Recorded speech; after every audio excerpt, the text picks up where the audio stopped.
Cape's leader, sports radio play-by-play. Go A's! Chatham on TRC, Cape Cod. Chatham A's baseball, sports radio play-by-play. Let's go A's! Wooden bats through the fog, playing under the lights. The stars of tomorrow shine tonight.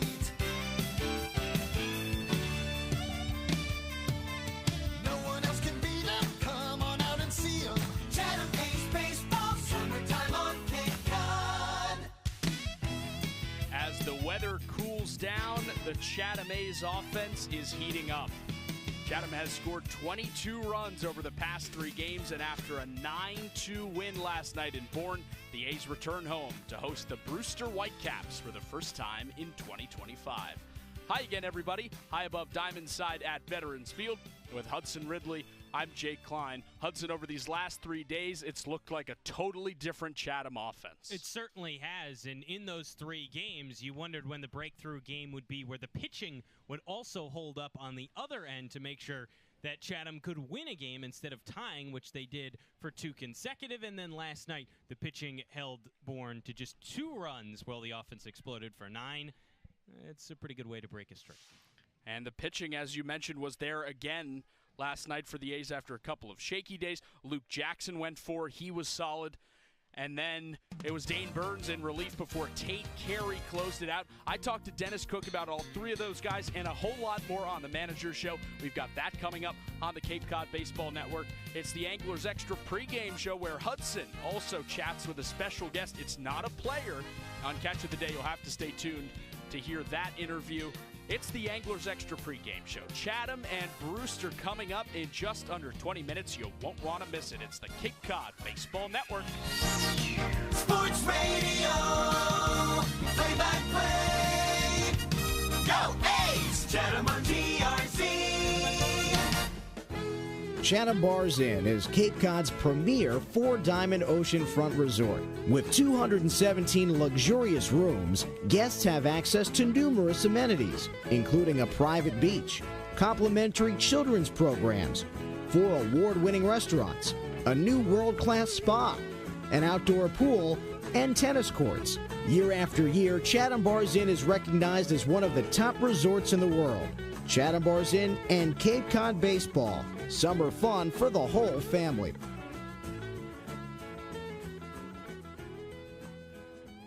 Welcome back on the Anglers Extra pregame show ahead of Game 12 of the Cape League season where Chatham hosts Brewster. It's time for the Manager's Show with the Chatham skipper, Dennis Cook. I'm Jake Klein.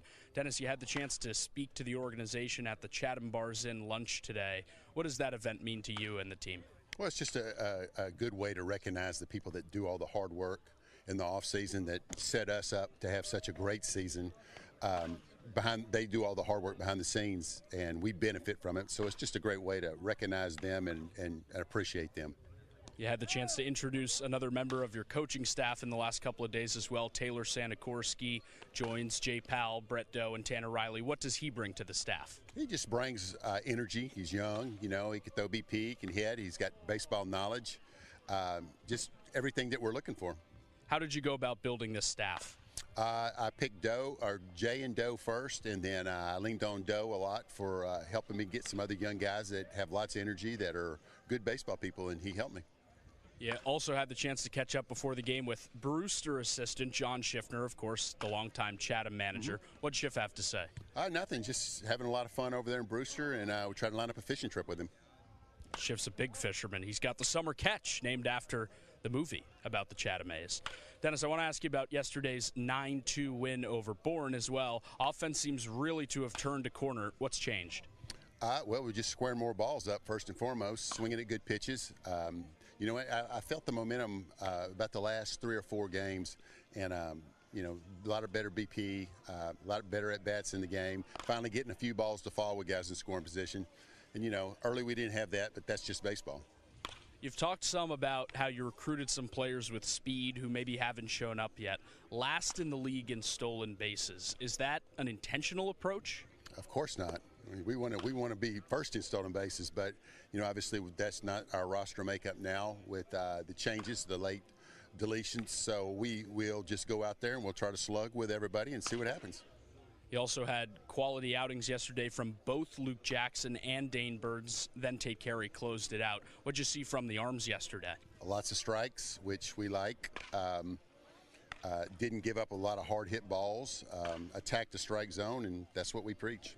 Chase Fralick, another guy who seems to have turned a corner after that first couple of days back, not only playing baseball but playing with the wood bats. What's impressed you about Chase? Well, we know he's a good hitter. He's a young hitter, and he hit at Auburn, and he hit in a pretty tough league in the SEC, and he's going to hit, and good hitters always hit, so we expect nothing but that from him. Chatting with Dennis Cook on the Manager's Show before Chatham hosts Brewster at Veterans Field in Game 12. Dennis, we talked yesterday about the possible emergency pitcher on defense. You bring in Gavin Jones from Oklahoma, who's got experience as an outfielder at the JUCO level. What's the plan for him? He's going to pitch. The only way he'll play a position is if somebody gets hurt, and we're not anticipating that. So he's just an emergency guy that can play the outfield for us tonight, but he's up here to pitch. What does he bring on the mound? Left-handed pitcher. Skip Johnson from Oklahoma says he's a really good kid and a really good pitcher, so if Skip says he is, then I know he is. When you build relationships with college coaches, how do you go about picking and choosing players based on their recommendations versus what you've watched? Well, they've seen them a lot more than I have, and there's a handful of people that I really, really trust, and I go with the people that I trust because they see them every day, and they know what kind of kid they are. They know if they're going to come up here and work. They know if they're going to stay out of trouble, and those are all factors that we have to take in. What are the biggest things you want to hear from a college coach when they're talking about sending a player to you? Number one is that he loves to play baseball. He loves to play baseball, and he's competitive, and he's a good kid. 22 runs for the A's over the last 3 games. Chatham looks to keep it going tonight against Brewster. That's the Manager's Show. Dennis, thanks for the time. Thank you.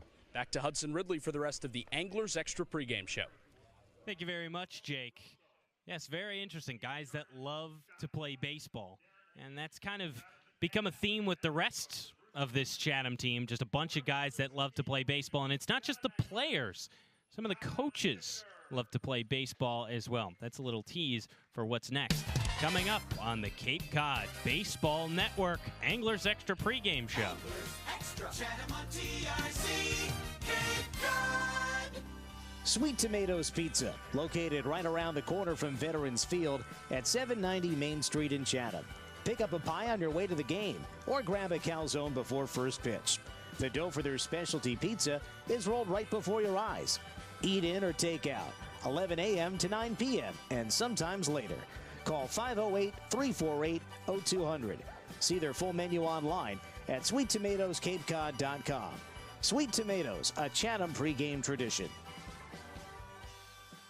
Welcome back into the Anglers Extra Pregame Show ahead of Game 12 of the season. Chatham back at Veterans Field and hosting Brewster today on a sort of misty day at Veterans Field. And it's time for Catch of the Day. I'm Hudson Ridley, joined by assistant coach Tanner Riley, the first non-player on Catch of the Day this year. It wasn't too long ago where you were a player, but now your first coaching gig.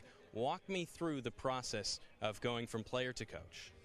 Oh man, it's tough being the young guy on staff. Sometimes you just got to be the grunt and make things happen. Just kind of fill in where you can, and teach when I can, and then a lot of learning. It's a lot of learning. Being on this side of things is a lot different, a lot more responsibility, a lot more eyes on you, as you'd imagine. It's just so you just got to be on your A game all the time.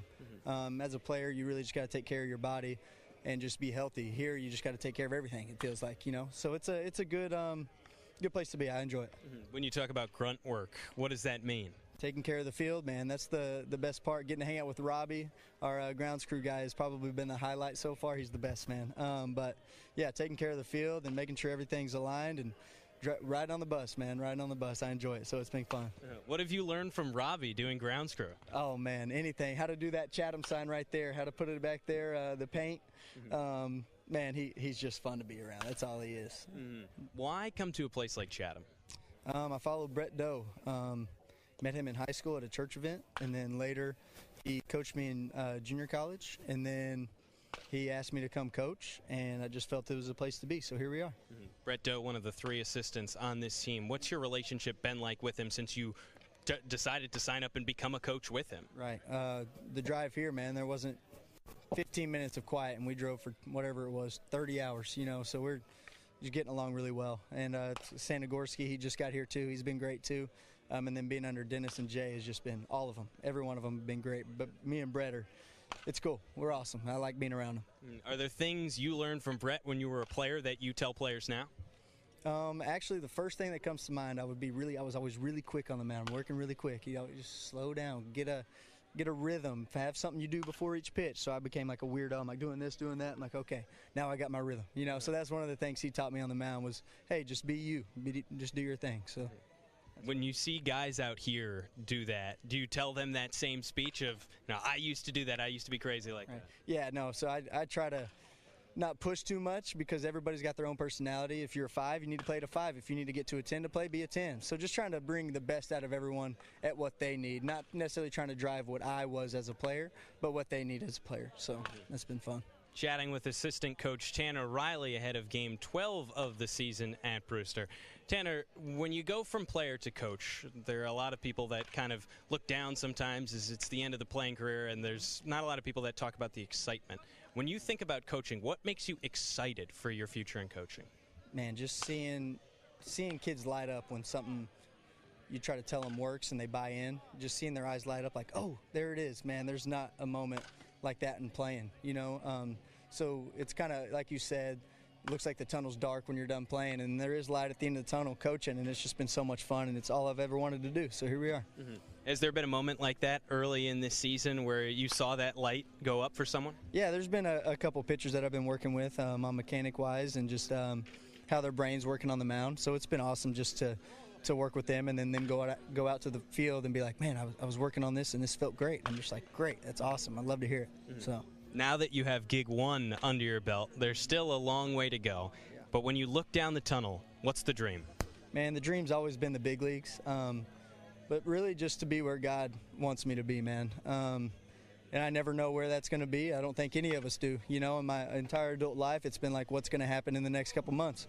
So just trying to put it on God, man, and just try to get myself out of the way, my ego out of the way, and be where God wants me to be. And now that's led you to Chatham. For your first year in Chatham, what do you hope to get out of this? Man, shine the light of Jesus. I want to just be that for people that never felt the love of Jesus, and just to show grace to everybody and to love everybody. And I know not everybody's going to like me, and I'm not going to like everybody, but as long as love's in the picture, man, it fixes everything. So just trying to love everyone I'm around and just have fun, man. Being at the baseball field, there's nothing more fun than that. Great messages from assistant coach Tanner Riley ahead of Game 12 of the season here on Catch of the Day. Tanner, thank you for joining us. Thanks, Hudson. Jake Klein has the rest of your Anglers Extra pregame show. Jake? Hudson, Tanner Riley, part of this Chatham coaching staff, which has recently added its 5th member in Taylor Sanagorski. And how about the A's offense? Has really heated up after some extended struggles in the early part of the season.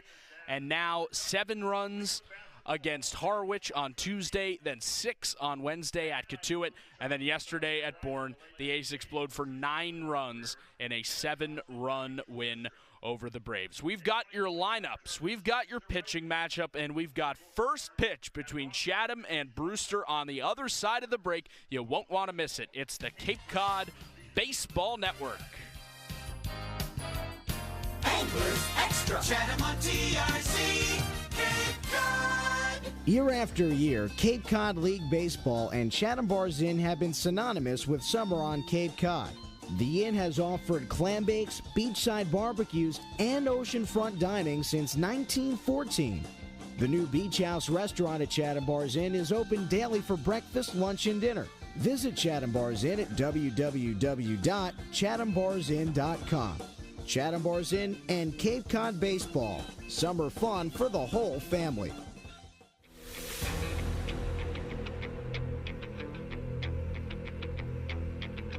Chatham A's baseball is on the air right now. Swings and hits one to left center field. Back goes McFadden. He will not get there. It's a home run. A grand slam for Todd Frazier. chugging into second base with an RBI double is Evan Longoria. He is 4 for 4. Hit on the ground, left side. Will it get through? Off Crawford and into center field. Federovic scores, and Chatham wins it in 11. The game-winning hit from Seager. It's a 5-4 Chatham winner. And now, with your play-by-play, Jake Klein and Hudson Ridley. Chatham and Brewster getting ready to go at Veterans Field on a misty, foggy Saturday night in late June. Almost time for the national anthem at Veterans Field, and for that, we toss it over to the Veterans Field public address announcer, the paragon of pronunciation, Dr. Peter Burns. Please rise for tonight's national anthem. Tonight's national anthem will be performed by Elena Ladd.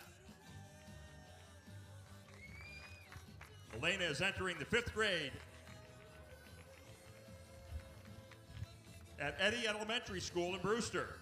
In addition to singing, she also figure skates for Lower Cape Figure Skating Club, is a member of the ACI Soccer Club, and participates on the Brewster Bayside Skippers jump rope team. Elena will also be in the upcoming production of The Little Mermaid at the Academy Playhouse. With tonight's national anthem, Elena Ladd. Oh, say, can you see by the dawn's early light what so proudly we hailed at the twilight's last gleaming, whose broad stripes and bright stars through the perilous fight o'er the ramparts we watched were so gallantly streaming, and the rocket's red glare, the bombs bursting in air, gave proof through the night that our flag was still there. Oh, say does that star-spangled banner yet wave o'er the land of the free and the home of the brave. Elena Ladd. Make sure to check out Elena in the upcoming production of The Little Mermaid at the Academy Playhouse. Thank you, Elena. A sensational rendition of the national anthem at Veterans Field, and Elena gets a high five from Chatham manager Dennis Cook out in front of the A's dugout. Hudson Ridley has your lineups presented by Chatham Clothing Bar. Sure do, Jake. For Brewster to lead it off, it's the right fielder Josiah Ragsdale, followed by Dalton Wentz in the 2-hole and Blake Sear in the 3 spot. Then it's Colin Priest on cleanup duties with Carson Curse in the 5-hole. Carson Tinney in the 6 spot and Cal Fisher in the 7-hole. He'll start at third base. Then it's Drew Rogers, the catcher, in the 8 spot, and Ty Head, the center fielder, rounds out the Brewster order. Then for Chatham, it's Henry Ford leading it off for another consecutive game, followed by Gavin Gallagher in the 2 spot and Ethan Mendoza in the 3-hole. Then Chase Freilich, the designated hitter, in the cleanup spot with Daniel Jackson in the 5-hole. Jackson Freeman in the 6th spot. Jake Hanley bats 7th in the Chatham order. Noah Miller making the start at catcher. He'll bat 8th, with Isaiah Lane, the shortstop, rounding out the order in the 9 spot. Jake, you have the pitching matchup presented by Red Nun Bar and Grill. For Chatham, it's the right-hander J.T. Quinn. He makes his 3rd straight Saturday start for the A's. 6'6", 210-pound righty out of Georgia. He's got a 3.00 ERA in 9 innings, 0-2 with 16 strikeouts to 2 walks. He's opposed by UC Irvine righty Trevor Hansen, 6'2", 195-pound right-hander, makes his first appearance of the Cape League season for Brewster again out of UC Irvine. Your umpires for tonight's game, presented to you as always by Chatham Paint and Hardware. John Torres is behind the plate. He'll call the balls and strikes. Warren Nicholson down the first baseline, and on the left side of the infield, it's Mike Rabideau. In the top of the first, on a misty night at Veterans Field with a light fog hanging about Light Tower High, it'll be Josiah Ragsdale, Dalton Wentz, and Blake Sear to lead it off for Brewster against the right-hander J.T. Quinn. Hudson, Quinn has been sensational. He's had some tough luck in a couple of games. He certainly has an 0-for-1 record, and the reason being the fact that it was a broken bat single on opening day that scored the one run against him, and Chatham got no offensive production that day. Then he should have gotten out of an inning. Some weird happenings in his second start that kind of got him flustered for the next inning, allowed 4 runs, and the wheels kind of fell off. He's had bad luck in both of his starts, but has pitched well. Right-hander takes the mound against Josiah Ragsdale, left-handed hitter out of Boston College and the Cape League's OPS leader. Leads it off for Brewster. Right-hander comes set on the mound. J.T. Quinn's first pitch. Fastball in the dirt, 94 miles an hour, 1-0. First pitch at 7:01, 69 degrees in hazy Chatham. Time and temp presented by the Chatham Athletic Association. Quinn comes set from the stretch on the first base side of the rubber, 1-0. Swung on and lined foul. Left side and out of play toward the left field parking lot, populated by cars. Busy all day today with the weather not ideal for the beach, which means a lot of people in the center of town. And a nice crowd even on a hazy night at Veterans Field. 1-1 to Ragsdale. Swung on and bounced to second. Ethan Mendoza gobbles it up, belt high, tosses to first in time for the first out, 4-3. Here's the Chatham defensive alignment behind J.T. Quinn, presented by Short and Sweet Ice Cream. Daniel Jackson in left, Henry Ford in center. Jackson Freeman plays right. Left side of the infield, Gavin Gallagher, Isaiah Lane. Right side, Ethan Mendoza, Jake Hanley. Noah Miller does the catching for J.T. Quinn. Left-handed hitting, Dalton Wentz in, second baseman from Virginia Tech. First pitch. Fastball just outside of the lefty. 1 ball, no strikes. 97 on the gun from Quinn.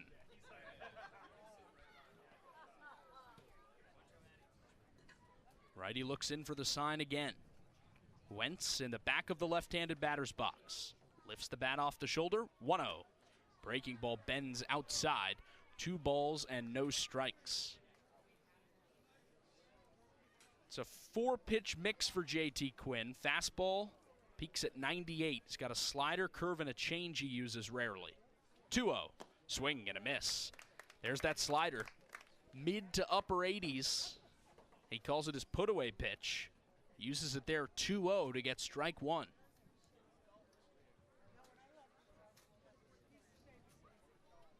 Right-hander comes set again. 2-1. Swing and a miss. Back to the fastball, and he blows it past Wentz, who tilts his head to the side as he wanders out of the left-handed box. Now steps back in, taps his bat to the plate twice, and readies for a 2-2 pitch from J.T. Quinn. Here it is. Breaking ball caught on and missed in the dirt. Freilich, the catcher, or rather Miller, picks it on one hop, throws to first in time for the second out.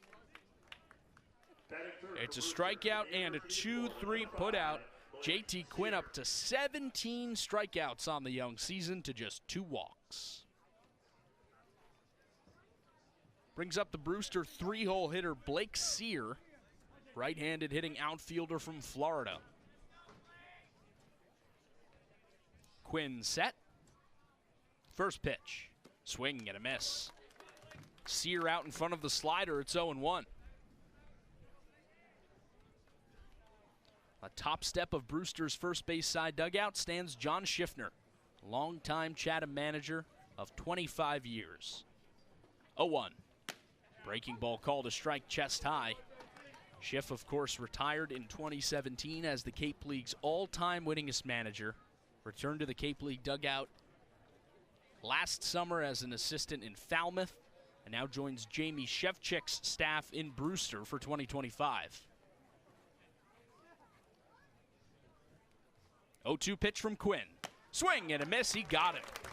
Blows the fastball right past Sear, and JT Quinn starts the night with a 1-2-3 inning featuring 2 strikeouts. No runs for the Whitecaps on no hits, no errors, and nobody left on base. Ground out, strikeout, strikeout sends Chatham to the plate in the bottom of the first. Top of the order, Henry Ford, Gavin Gallagher, Ethan Mendoza up against the righty starter Trevor Hansen. After 1/2 inning of play at Veterans Field, it's Brewster nothing and Chatham coming to bat at Veterans Field. It's the Cape Cod Baseball Network. Sports Radio, play-by-play. Go A's, Chatham on TRC.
At Veterans Field, time for the home half of the first. Henry Ford, Gavin Gallagher, Ethan Mendoza. 3 right-handed hitters come to the plate against Brewster's right-handed starter, Trevor Hansen. 6'2", 195-pound righty from UC Irvine makes his first appearance of the Cape League season. He rocks and fires first pitch. Cut on and missed. 0-1 on Henry Ford. Brewster defensive alignment presented by Short and Sweet Ice Cream. The outfield left to right, Blake Sear, Ty Head, Josiah Ragsdale. Get you the infield and the catcher after the 0-1 to Ford.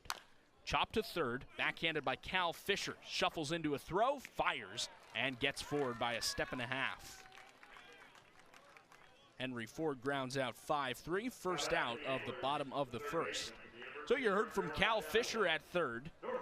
Carson Kearse is the shortstop, Dalton Wentz the second baseman, Colin Priest at first, and Drew Rogers of Georgia Tech does the catching for Trevor Hansen. That's your defensive alignment presented by Short and Sweet Ice Cream.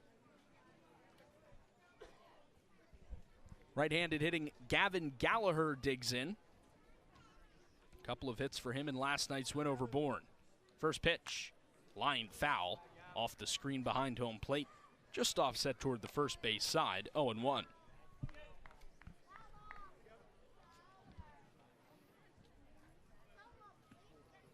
Gallagher reached 4 times in total last night, scored 3 of Chatham's 9 runs. 0-1, fly to shallow left, Sear runs in, it drops in front of him, a base hit. A 1-out single for Gavin Gallagher, and Chatham has a base runner in the bottom of the first for Ethan Mendoza. Number 5, Ethan Mendoza.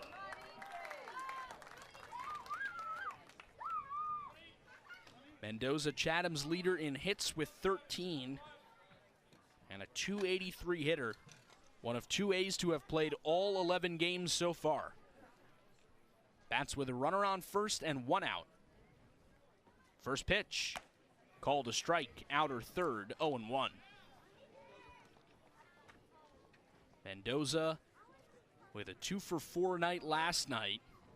Brought that average up above 280 for the first time since the early days of the season. 0-1, fastball down and away. 1 ball, 1 strike. Spent the first 6 games in the leadoff hole and dropped down to 6th, and now over the last couple of days has helped spark Chatham's offense in the 3 spot. 1-1, swung on and line foul off the catcher's mask and then off the screen behind home plate. A ball and 2 strikes on Mendoza as Drew Rogers asks for some time to readjust. Walks out about halfway to the mound, meets the pitcher Trevor Hansen, and home plate umpire John Torres extends the arms. He will not charge Rogers a mound visit as he shakes off the pain of getting struck with that backwards line drive. Runner on first with 1 out, scoreless in the bottom of the first. Hansen set, 1-2 home. Breaking ball called, strike 3, outside corner. 83 on the slider from Trevor Hansen, freezes Ethan Mendoza. Second out in the bottom of the first. That brings up Chase Freilich, left-handed hitting DH out of Auburn. Freilich is playing today in his 5th Cape League game. He's off to a 4 of 16 start at the plate. First pitch, breaking ball down and away to the lefty, 1-0. All 4 of Freilich's hits are singles, including 2 in the first 2 innings last night in Bourne. Right-hander comes set on the mound, 1-0 home. Breaking ball misses low, 2 balls, no strikes. Fog starting to settle in over the natural bowl of Veterans Field. It's blowing ever so slightly from left field across toward right. 2-0. Chopped foul. First base side. Bounces toward the end of the Brewster dugout. 2 balls and a strike. It's that fast-moving type of fog that's blowing across rather than the real scary type that just kind of hovers and then settles in over the field. That's when you get delays. 2-1. Fastball outside. 3 balls and a strike on Freilich. Daniel Jackson is on deck. He's Chatham's OPS leader at .875 in 10 games. First, it'll be a 3-1 pitch to Chase Freilich. Hansen deals. Fastball on the outside corner, and the count goes full, 3-2. That fastball from Hansen only 91-92, but he mixes the off-speed pitches, curveball, slider, and a change, all low 80s. Payoff pitch, breaking ball, punched foul at home plate. Freilich just kind of throws the hands out there and slams that ball into the ground. Count stays full. Gallagher on first was off on the pitch with the count full and 2 outs. He walks back to the bag as Hansen tucks the glove into the armpit and rubs the ball with both bare hands. Now puts that tan glove back on, toes the mound and comes set. Another payoff home. Upstairs, ball 4. So 2 on with 2 out in the first for Chatham, and Daniel Jackson strides to the plate.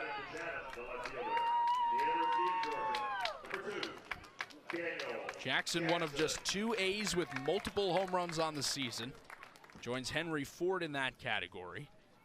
His latest came last Sunday on the road at Hyannis, an opposite field shot that provided Chatham's only runs of the night. Bats with runners on first and second and 2 outs, scoreless in the bottom of the first at Veterans Field. First pitch, upstairs with a fastball, a ball and no strikes. 94 on that heater from Hansen. That's about as high as that fastball will get. Gallagher and Freilich take their leads, not held. 1-0. Breaking ball down and in. 2 balls and no strikes on Jackson. Jackson Freeman is next if Daniel Jackson reaches. He clubbed a deep triple in Bourne last night to provide Chatham's 9th run. 2-0. Swing and a miss. That was a 2-0 swing if I've ever seen one. Rips through a high fastball. And Now the count goes to 2 balls and a strike. Gallagher takes his walking lead off of second. A few steps in back of the bag as well. 2-1. Breaking ball in the dirt. 3 balls and a strike on Jackson.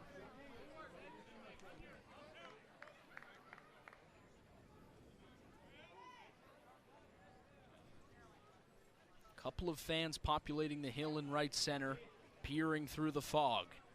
Hansen comes set. 3-1.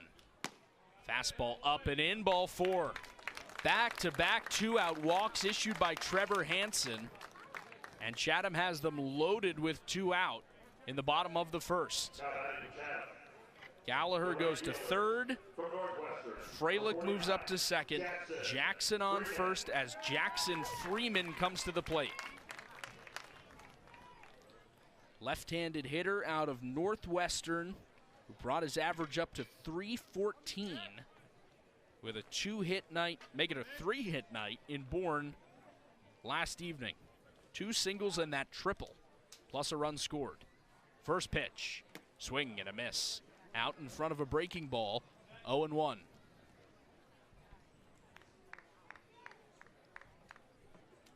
Couple of claps from Brett Doe coaching third. Gallagher takes his lead off of third. Freilich second, Jackson first with 2 out. The 0-1. Smoked, left field, Sear on the run, he can't get there.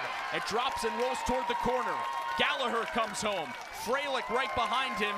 Freeman into second, it's a 2-run double, and Chatham is on the board first. 2-0 A's in the bottom of the first. The power starting to come alive for Jackson Freeman. At the beginning of the year, it was a lot on the ground. But as he's seen more pitches, he started to drive a lot to opposite field as well for a lefty. Took a middle outside fastball and smoked it 93 off the bat the opposite way and chased Blake Sear toward the corner. Now second and third, 2 outs, 2 runs already in, and the A's up 2-0 in the bottom of the first. First pitch to Jake Hanley. Powered, left center field. Head sprints over in the gap. The center fielder makes the grab to end the inning. So Chatham with back-to-back hard hit balls. The first, a 2-run double. The second, an inning-ending line out. And the A's strand 2. But they also score 2 runs on 2 hits, no errors, and 2 men left on base. After 1 inning of play at Veterans Field, the host Chatham A's have a 2-0 lead over the visiting Brewster Whitecaps. Don't go anywhere. It's the Cape Cod Baseball Network. Chatham on TRC, Cape Cod.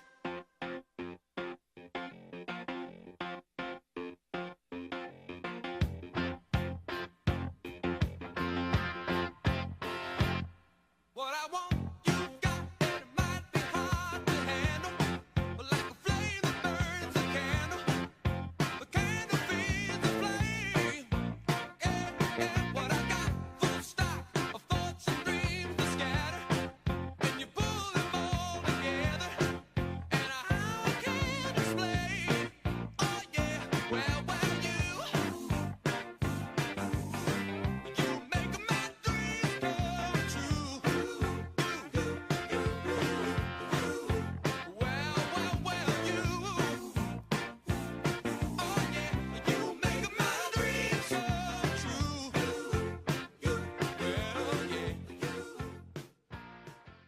Hi, this is Ethan Mendoza. I'm from Texas. You're listening to Chatham A's Baseball with Jake Klein and Hudson Ridley on Cape Cod Baseball Network. Ethan Mendoza takes the field at second base. Chatham has a 2-0 lead over the Brewster Whitecaps as we go to the top of the second at Veterans Field. With Hudson Ridley, I'm Jake Klein. JT Quinn takes the mound for Chatham after a 1-2-3 inning and 2 strikeouts in the first. He faces the left-handed hitting Colin Priest, then Carson Curse and Carson Tinney. It's 4, 5, and 6 in the Brewster order. Right-hander comes set. First pitch of the second inning on the way. Fastball paints the outside corner. Called a strike. It's 0-1. The light fog at Veterans Field has lifted a bit. All 9 defensive players clearly visible from our vantage point, high above the third base line. 0-1. Fastball bounced towards second on 3 hops. Mendoza fields between the legs, sidearms to first in time for the first out. Both balls put in play by the Whitecaps so far. Nonchalant bouncers to second. And there's one gone in the top of the second. Priest retired. Carson Curse comes into the right-handed batter's box. Quinn comes set on the mound. Here's his first pitch home to Curse. Fastball called a strike, bottom of the zone. Curse just ever so slightly starts the hands around, then holds back. But home plate umpire John Torres pumps the fist for strike 1. Curse, shortstop out of Georgia Tech, one of 2 Yellow Jackets in the Brewster lineup. 0-1, down and away with the breaking ball, 1-1. Brewster does not traditionally draw players from Georgia Tech, but some shakeups in that coaching staff may lead to new connections. 1-1.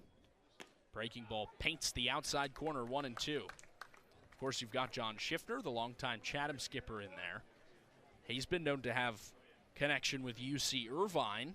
Of course, the school of today's Brewster starting pitcher, Trevor Hansen. Quinn set on the mound. 1-2 pitch home. Here it is. Breaking ball inside. 2-2. Talked with Schiff before the game, said he hasn't done a ton of recruiting. He's been a little bit involved.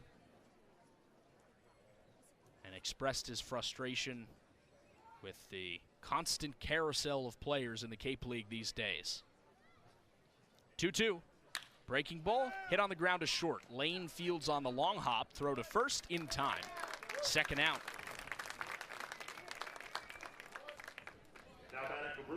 Make it 5 up, 5 down for JT Quinn as Carson Tinney comes to the plate. Right-handed hitter from Notre Dame who will transfer to Texas next season. And his head ball coach, Jim Schlossnagel, in the house tonight at Veterans Field. Schloss, who just completed his first season at Texas, enjoying a hamburger at the top of the stands behind home plate at Veterans Field. Right against right, first pitch home. Breaking ball down and away, 1-0.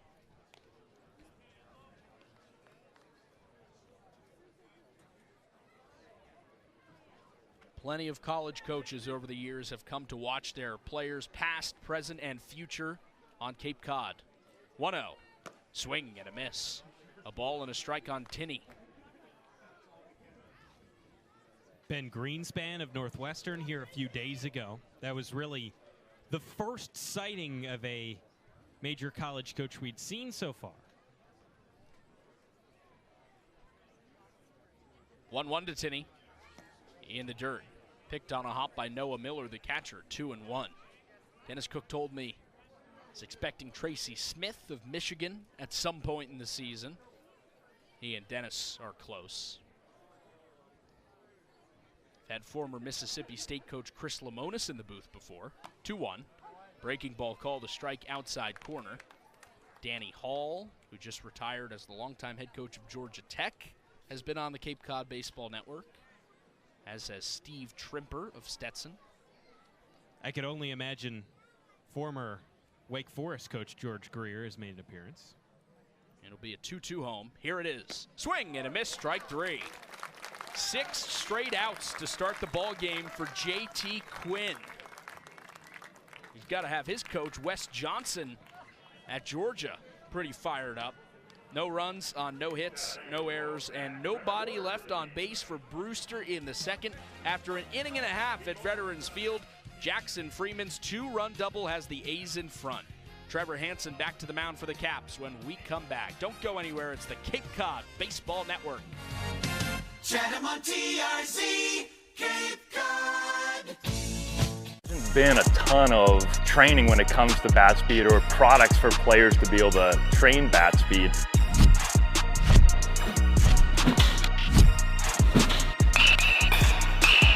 you can improve your bat speed and reach your goals working 10 to 15 minutes a day on this a couple of times a week. That's a no-brainer for every player.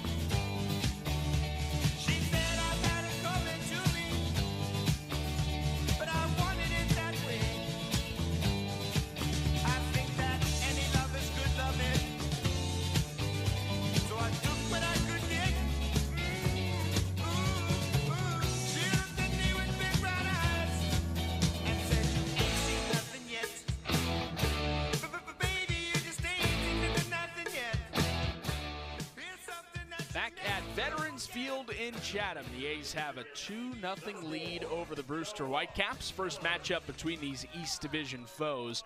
Chatham is in last place in the East, Brewster in second. Jake and Hudson with you at a hazy Veterans Field. Right-hander Trevor Hansen faces the righty hitting Noah Miller. First pitch, swung on and popped up. Straight away center field, head fights through the fog, steps back, now jogs in. He makes the catch for the first out. Miller, really the only of Chatham's position players who has not joined the fun over the last couple of days. He entered the game hitting .091, 2 of 22, and now 0 for 1 today. That brings up the 9-hole hitter, Isaiah Lane. Shortstop out of San Diego, who went 1 for 4 in Bourne last night. First pitch, fastball called a strike, outside corner, 0-1.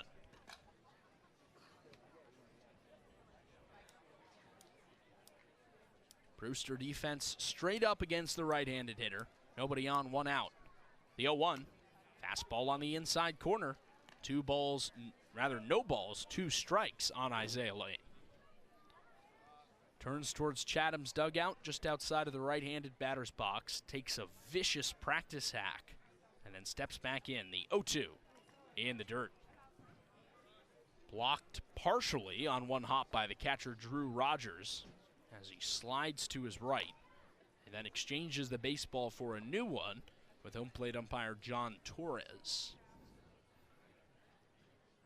None of these 3 umpires, Torres behind the plate, Warren Nicholson at first, or Mike Rabideau at third, have worked a Chatham game this year.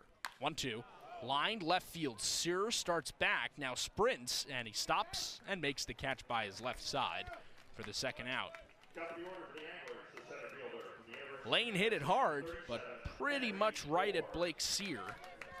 He had kind of a slow start on it, maybe battling through some of that fog for the first time, and then seemed to find it as he picked up his pace and went backwards to make the catch.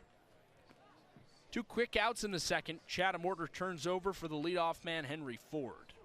First pitch, breaking ball flutters over home plate, 0-1. Ford grounded out to third to start the home half of the first. A's eventually scored twice in that inning. 0-1, tapped foul at home plate. Bounces in the left-handed batter's box opposite the hitter, and then squirts out toward the brick backstop on the third base side of home plate. 0-2 on Ford. Nobody on, 2 out. 2-0 Chatham in the bottom of the second. Hansen winds up the pitch. Smoked down the left field line. It drops for a hit. Sear races over to cut it off. Ford turns first. He stops there. It's a hard hit 2-out single for Henry Ford, and Chatham has a base runner in the second for Gavin Gallagher. Hansen tried to jam Ford up and in on a fastball, and he's been turning on pitches in this at-bat. He got the hips around in time and squared it up. Came in at 92, left at 96. He's hit a couple of balls hard right down the third base left field side just in the last couple of days. His late game double last night in Bourne on a hard ground ball just inside the third base bag. First pitch to Gallagher, chopped up the middle, grabbed it short by Kearse, throws to first just in time to beat Gallagher. It was a slow chopper that bounced over the mound. Curse raced in on the infield grass in front of the second base bag to grab it, and then sidearmed it to first to get Gallagher by a half step. That ends the bottom of the second. It's still 2-0 Chatham. A's do not score. They do get a hit. No errors and one man left on base.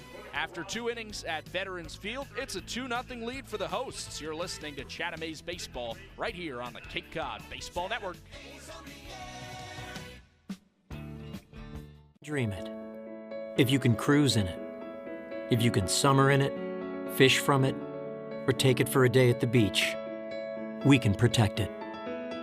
The Baldwin Group. Protecting the possible.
Bottom third of the Brewster order to the plate in the top of the third at Veterans Field.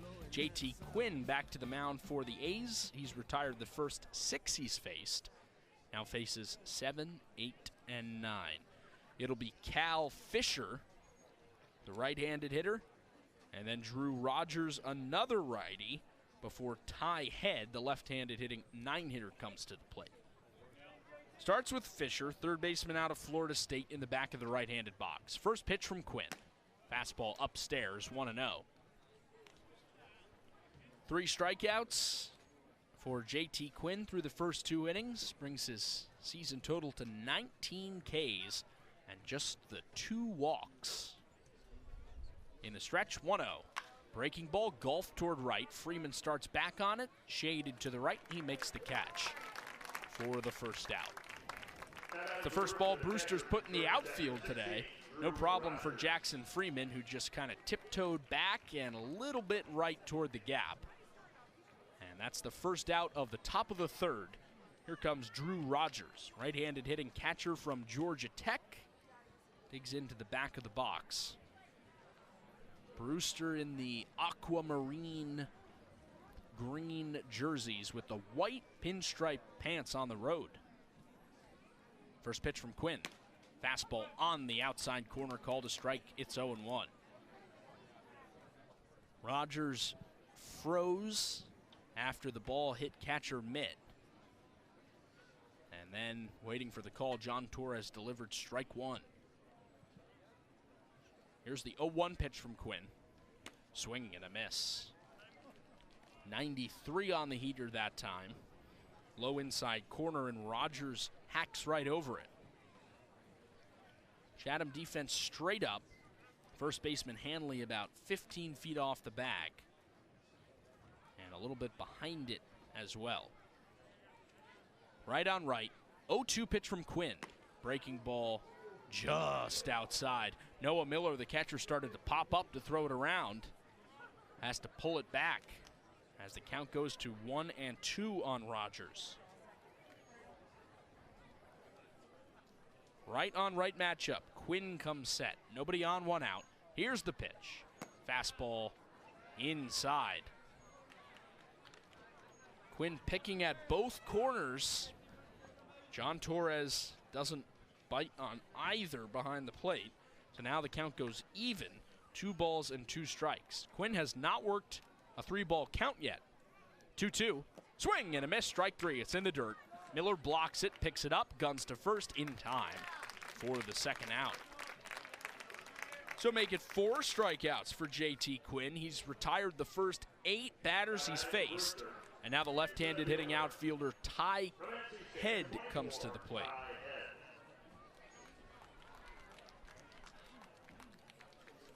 Second time Quinn has picked up a strikeout with that slider that he calls the put-away pitch. Now 2 out with nobody on. First pitch to Head, breaking ball outside. A ball and no strikes. That was the slower breaking ball. That curve ball, high 70s usually. That one at 78. 1-0. There it is again. This time low. 79 on the radar gun, and it's 2 balls, no strikes. This is as far behind as JT Quinn has fallen on a Brewster hitter to this point. 2-0. Swung on and hit hard. Foul on the ground down the first base line. Bangs off the side fencing and rolls all the way toward the right field corner at Veterans Field. Jackson Freeman, the right fielder, goes over to grab it and tosses it to a young fan behind the outfield fence. 2-1 on Head. His blonde hair spilling out the back of his navy blue helmet. 2-1. Fastball on the inside corner. 2 balls and 2 strikes. Quinn is a strike away from 3 perfect innings to start the night at Veterans Field. He wipes sweat off his face with his right hand, comes set with his brown glove at the belt. Kicks and deals 2-2. Swing and a miss, strike 3. In the dirt, bounces toward the dugout. Miller scrambles over, picks it up and throws out Head. 5 strikeouts and 3 perfect innings for JT Quinn. In the top of the third, no runs, no hits, no errors, and nobody left on base. Chatham takes a 2-0 lead into the bottom of the third. 2-3-4 due up for the A's when we come back on the Cape Cod Baseball Network. Chatham A's on the air.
Time for the bottom of the third at Veterans Field. Fog ever so slightly has once again blown closer to the ground. It's now hovering just below the lights. Still, all things considered, pretty good visibility. From our view near third, left fielder fully in view, right fielder partially shaded. First pitch to Ethan Mendoza. Breaking ball called a strike. 0-1. Jake Klein and Hudson Ridley with you. 2-0 the A's lead as we go to the bottom of the third. 0-1. Chopped, foul, wide of third. Takes 2 high hops, then bounces in the third base coaching box and shoots low along the ground toward Gavin Gallagher. Chatham position player jogging back from the left field bullpen. 0-2 on Mendoza. He's already K'd once. Here it is. Hit on the ground, left side, backhanded stop at short by Curse. From the hole, he throws to first. Safe. Mendoza digs it out. It was bobbled on a 1-hop by Colin Priest, the first baseman, although I suspect Mendoza would have been safe anyway. It's an infield single, and Chatham has the leadoff man on in the bottom of the third, up 2-0. Number 6, Chase Frelick.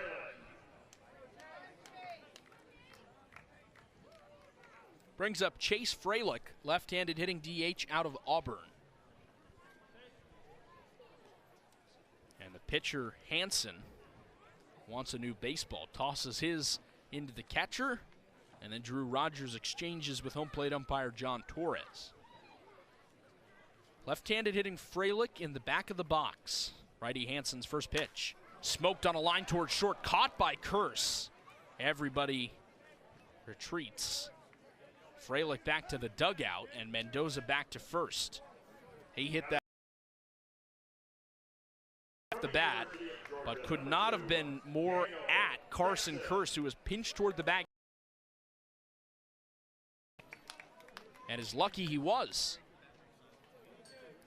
If he's in a normal shortstop spot, he's got the blink of an eye to get over to it, or that thing's in center field. Pick to first, Mendoza back standing. Daniel Jackson is in the box.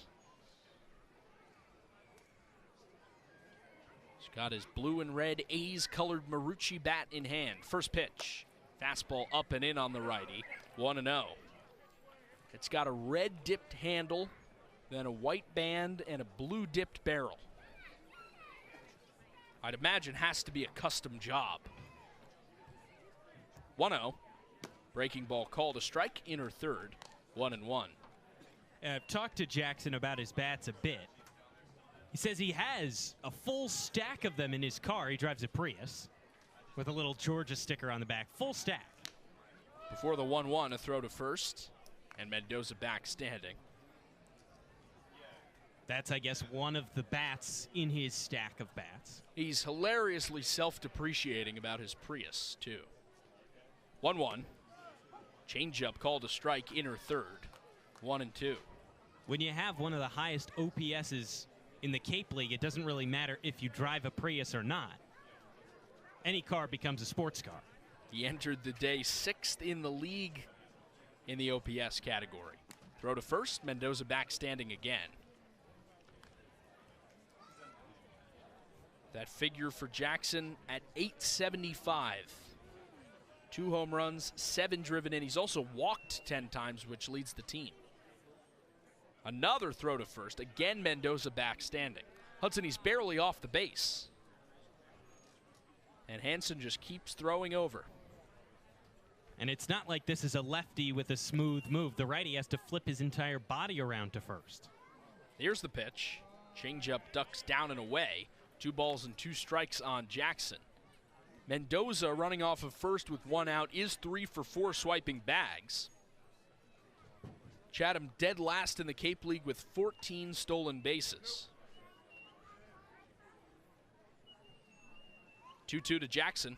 Breaking ball called, strike 3. He knew it. Hops right back toward the Chatham dugout. Fooled by the 81-mile-an-hour bender on the outside corner. 2 gone. Brings up Jackson Freeman. Left-handed hitter gets a little hand from the Veterans Field crowd, acknowledging the 2-run double he hit in the first. That has the A's ahead 2-0 in the bottom of the third. Right on left matchup. The pitch. Fastball outside, 1-0. When you talk to Dennis Cook about that low stolen base number, he's well aware of it. He says he recruited some speed, it just never showed up. 1-0. Chopped foul on the ground down the first base side. He said it wasn't intentional. That's just how the cookie crumbled in terms of which players showed up to the Cape and which didn't.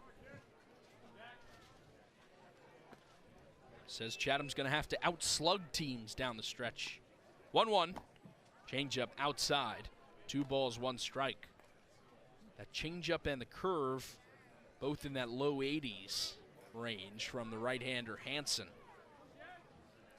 Mendoza leads off of first with 2 out. 2-0 Chatham over Brewster, bottom 3. 2-1. Fastball on the outside corner. Called a strike, 2-2. Despite some misty rain early in the afternoon and now some fog, the Chatham faithful has shown up once again at Veterans Field. 2-2. Hit on the ground right side. Wentz picks up the grounder, throws to first from second, and ends the inning. So Mendoza gets the infield single, but then Freilich, Jackson, and Freeman are retired in order. Chatham does not score. It does get a hit in the bottom of the third. No errors and one man left on base. J.T. Quinn has thrown 3 perfect innings for the A's on just 35 pitches. He has K'd 5. He comes back out for his 4th inning of work, and Hudson Ridley takes over on the microphone. When we come back, it's the top of the Brewster order. You won't want to miss it. 2-0 A's over Whitecaps at Veterans Field on the Cape Cod Baseball Network. Sports Radio, play-by-play. Go A's! Chatham on DRC.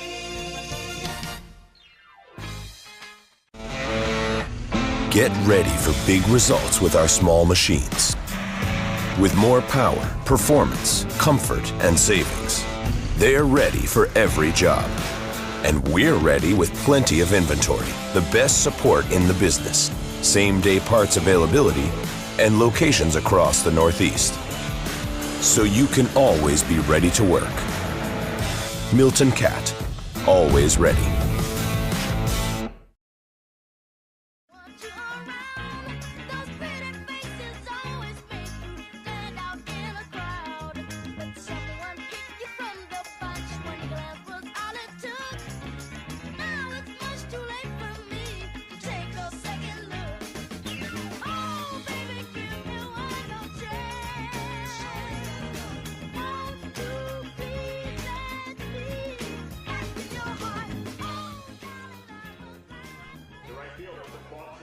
At Veterans Field, it's a 2-0 Chatham lead over Brewster, and as we go to the 4th, here's Hudson Ridley. Thank you very much, Jake. It's the top of the Brewster order as J.T. Quinn, the Chatham starter, has retired 9 straight batters to begin the ball game. Josiah Ragsdale stands in from the left side. He's followed by Wentz and Sear. First pitch righty on lefty is a called strike at the knees, the slider from J.T. Quinn.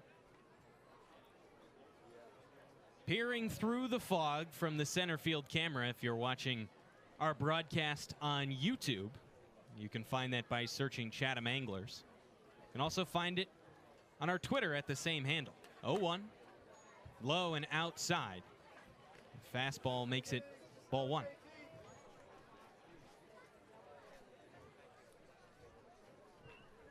Ragsdale waves the bat. He's ready. 1-1. Clips the low outside corner. It's a strike. 96 on the fastball from J.T. Quinn. The right-hander can run it up to 98 as part of a 4-pitch mix with the slider, curve, and changeup.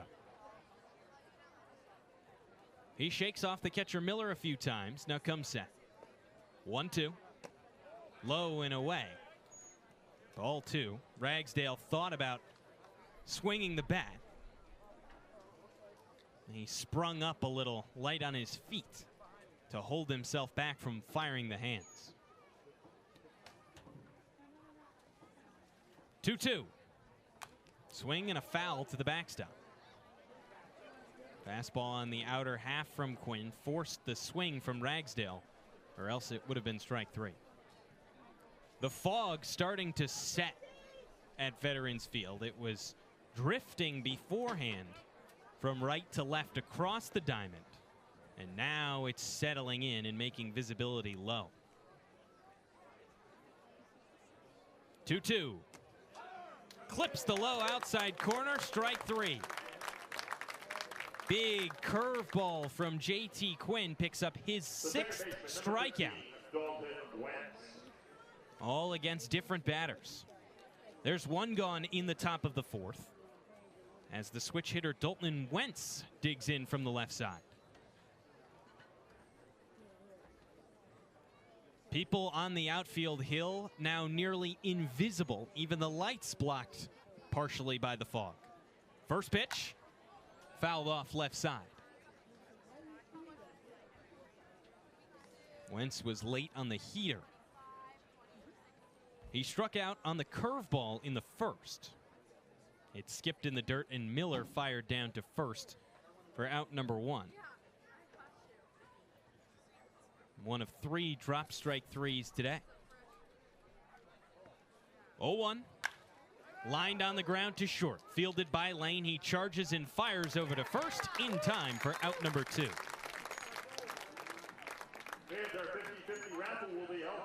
Lane didn't have to move a step. All he had to do was stay right where he was and field it at the feet. Fired over to first. It was 101 miles an hour off the bat. The hardest hit ball today. That brings up Blake Sear from the right side with 2 gone. Chatham in front 2-0 in the top of the 4th. Here's the pitch. Called strike. Slider freezes Sear low and away. They both pitched great last night in Chatham's 9-2 victory. Enjoy a chance to win the 50-50 money collected for tonight.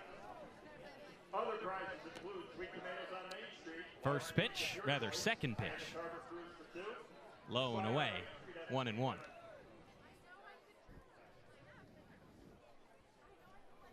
Quick slip up from the music over the stadium.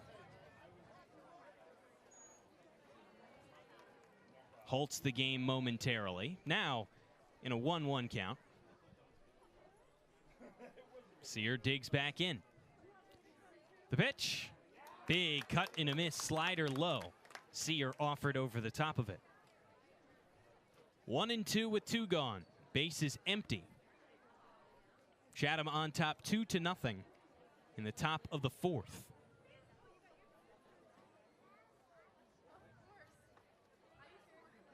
One-two from Quinn. Called strike 3. The slider yet again from JT Quinn. It's strikeout number 7 for the right-hander, and it ends the frame. Quinn has faced the minimum through 4. No runs on no hits, no errors, and no runners reaching base. Chatham still on top 2-0 as we take you to the bottom of the 4th. It's the bottom of the A's order. Hanley, Miller, and Lane on the other side when we return on the Cape Cod Baseball Network. Chatham on TRZ, Cape Cod. Here at the Mass State Lottery, we're known for our monster wins.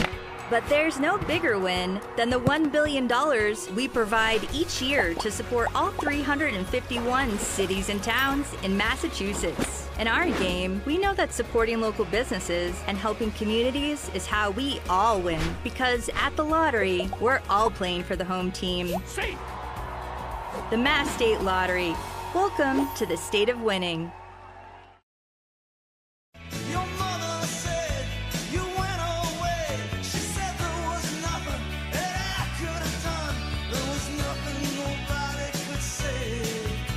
Now me and you, we've known each other, yeah, ever since we were 16. I wished I would have known. I wished I could have called you just to say goodbye. Bobby G.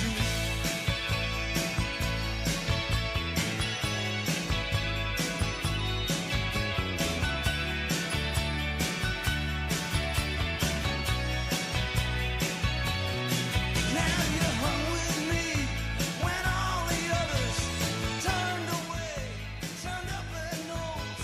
We like the same music, we like the same bands, we like the same clothes. Yeah, we told each other that we were the wildest things we'd ever seen. Now I wish you would have told me, I wish I could have talked to you just to say goodbye. Bobby G.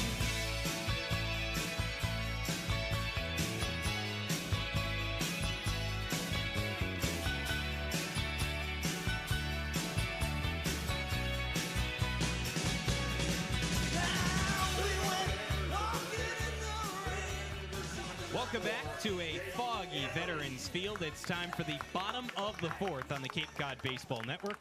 Chatham on top 2-0 with Jake Klein. I'm Hudson Ridley. It's a Chatham Bars Inn call to the bullpen for Brewster. Lance Davis, the 6'4", 200-pound right-hander from Arkansas, takes the mound after 3 innings from Trevor Hansen. He faces the bottom of the A's order, Hanley, Miller, and Lane. First pitch, righty-lefty. Just below on a fastball, it's 1-0. Davis, making his 3rd appearance of the season, has yet to allow a run in the first 4 innings he's pitched. 1-0. Low and away on a fastball. It's ball 2. In that span, he's only given up 2 hits, 1 walk, and 6 strikeouts for the right-hander. The 2-0 to Hanley.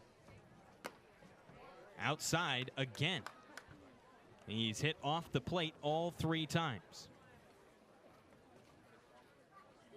Hanley is 0 for 1 today, flied out to left to end a big top of the first for Chatham. 3-0. Off the edge of the plate again on a fastball. It's a 4-pitch walk for Jake Hanley. He makes the slow trot down to first base as it brings up the catcher, Noah Miller. The right-hander stands in as the fog somewhat alleviates from the outfield. More visibility of the hill beyond center and right field. First pitch, called strike. Slider low and away. Far from the worst I've seen at Veterans Field, but definitely the worst this season. The only game that's really been hampered in any bit by fog. Here's the 0-1. Big cut and a miss. Miller tried to hold back on the fastball. He hitched in his swing as he followed through. And he's down 0-2. Runner on first is Hanley after the leadoff single. Nobody gone. Chatham on top 2-0 in the bottom of the 4th. Here's the 0-2. Fastball low. Gloved by Rogers before it could hit the dirt. Slings it back to Lance Davis on the mound.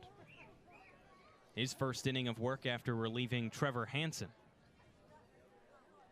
Peers over his left shoulder at the runner. Now comes set at his chest and deals. Swing and a miss, strike 3. Fastball low and inside. Miller offered with a golf swing, and he could not connect with the pitch. He's 0 for 2. So 2 up, just 1 down for Lance Davis, and it brings up the bottom of the order in Isaiah Lane. The shortstop stands in from the right side. His right foot on the back of the right-handed batter's box. First pitch, a called strike at the knees. Davis yet again locating down and in on hitters.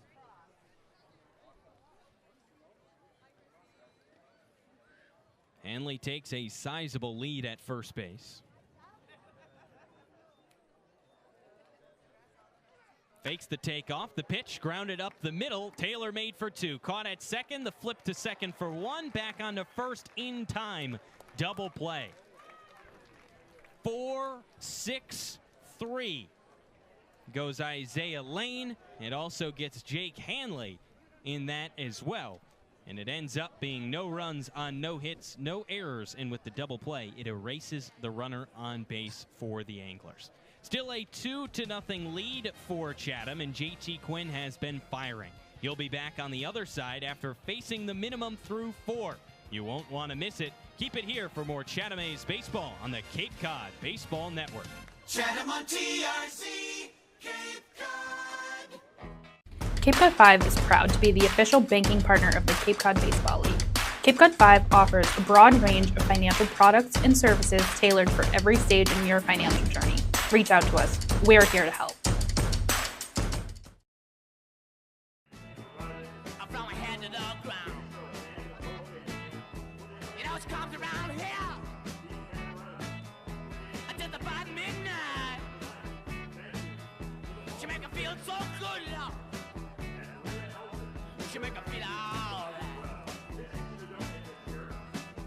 MSG. Ow. Whoa. Ah. Ah. G-L-Y. Gloria. G-L-Y. Gloria. I'm gonna shout it all night. Gloria. I'm gonna shout it every day. Yeah.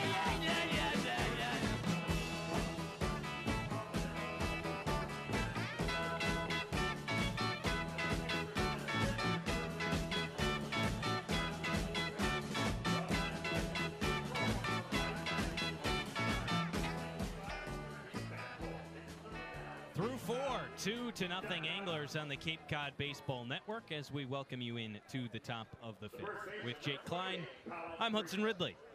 It's JT Quinn back for his 5th inning of work. The starter has faced the minimum and has struck out 7 through this time. He faces the cleanup man, Colin Priest, followed by Carson Curse and Carson Tinney. First pitch, the lefty takes ball 1 high.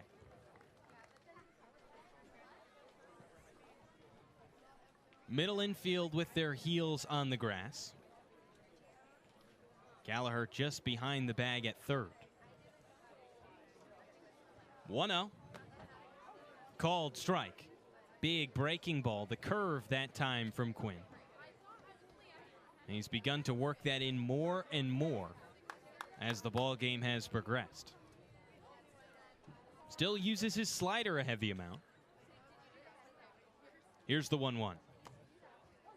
Strike called yet again at the knees, and it's the curveball on back-to-back pitches to Colin Priest.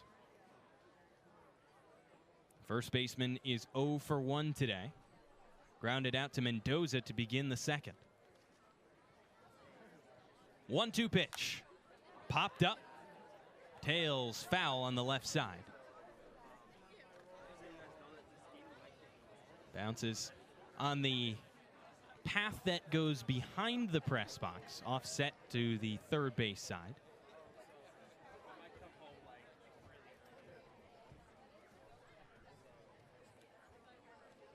Here's the 1-2. Off the plate. 2 balls and 2 strikes. Quinn's momentum spun him off the mound, so he has to walk back up the hill. Decent splattering of teal in the crowd today, especially on that first base side. 2-2. Foul at the plate. Skips off of home plate umpire John Torres, who searched for the ball that hit him. It ended up trickling to the backstop. It was picked up by a Chatham ball boy. 2-2. That teal, of course, the color of the Brewster Whitecaps. Wearing those teal tops today, black sides, and pinstripe pants. 2-2. Swing and a pop-up foul. Isaiah Lane at the shortstop spot threw his hands up, motioning that he couldn't see where the ball went. It was in no jeopardy of finding its way to the outfield. But from our vantage point, you can barely see Henry Ford in center and Jackson Freeman in right. 2-2. Half swing, appeal down to third, no swing, says Mike Rabideau. And here come the boos. Manager Dennis Cook leaves the top step of the Chatham dugout on the third base side and flails his hands out as a signal to Rabideau, who he didn't take his eyes off of for a sizable amount of time. It's a payoff with nobody gone. Here it is. Strike 3 called. All 3 strikes were curveballs taken by Colin Priest. And for JT Quinn, where the slider has been the put-away pitch, today it's been the curve which has punched out hitters. That time it's the first one looking. It's his 8th of the ball game. It brings up Carson Curse from the right side. First pitch, high and away on the fastball. Ran out of the fingers of Quinn. The misty fog is moving from left field to right field, but no wind. 1-0. Low and in. 2 balls and no strikes. The furthest behind a hitter Quinn has been today, at least tied for it. He's gotten ahead in counts early. 2-0. Called strike on the outer half. The slider drew no reaction from Carson Curse.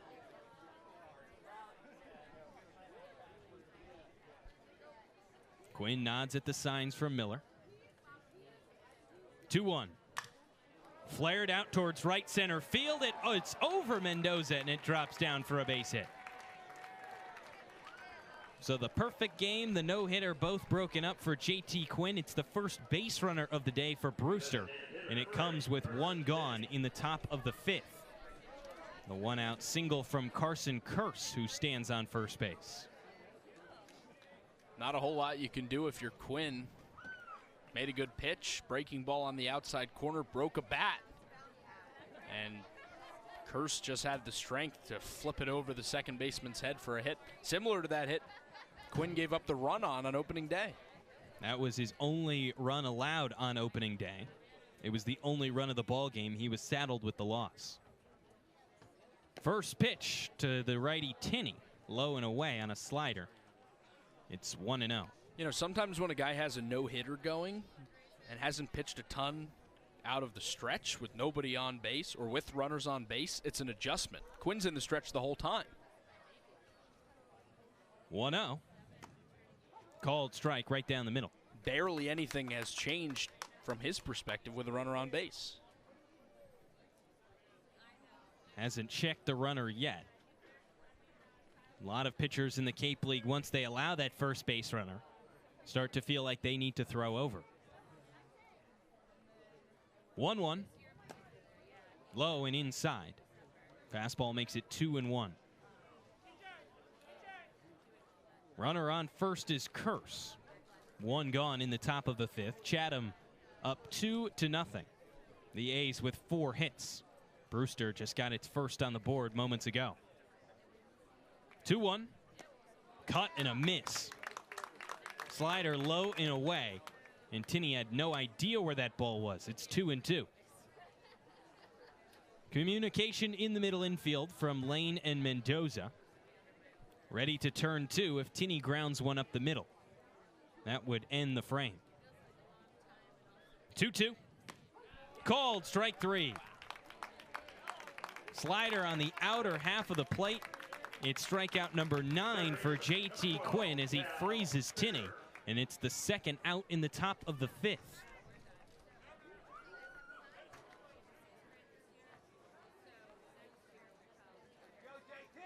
Big warm-up hacks from Cal Fisher, the third baseman, before he stands in from the right side.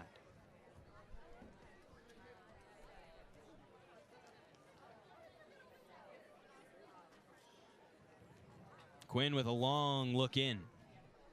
First pitch. Low and away, it escapes Miller. Goes all the way to the backstop. And Curse advances up to second base on the wild pitch. A fastball at 96 miles an hour.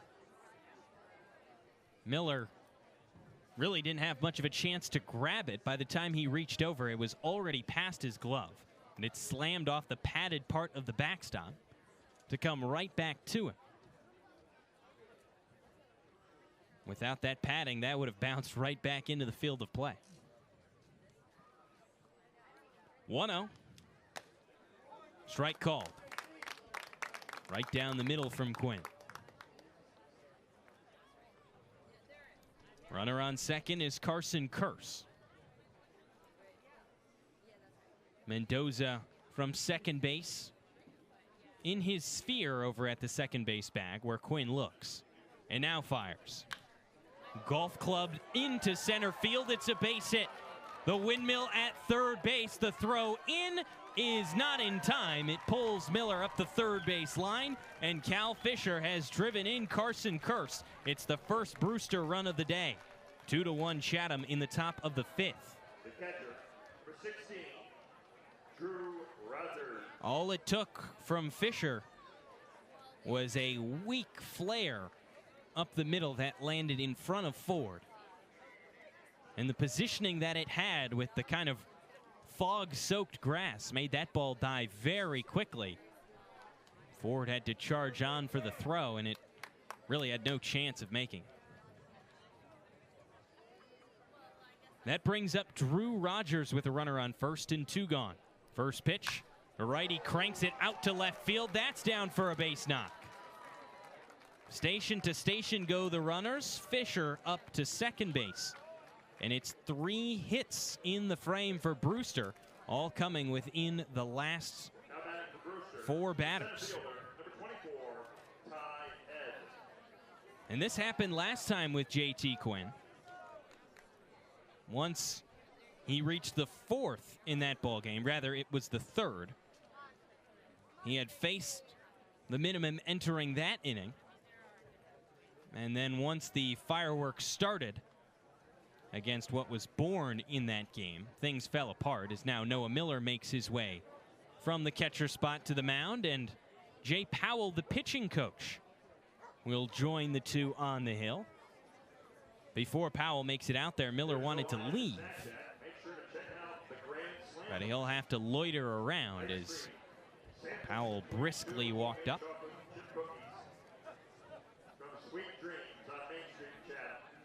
In that game against Bourne, coming back on the 21st, it was 4 straight runs, rather hits against Quinn, a double in 3 straight singles as things began to unravel.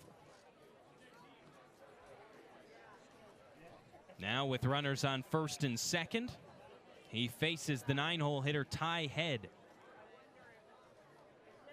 Quinn comes set at the belt, his eyes peering at second base. Now he deals. Low and outside. Ball 1. Change up from Quinn as he starts Ty Head backwards.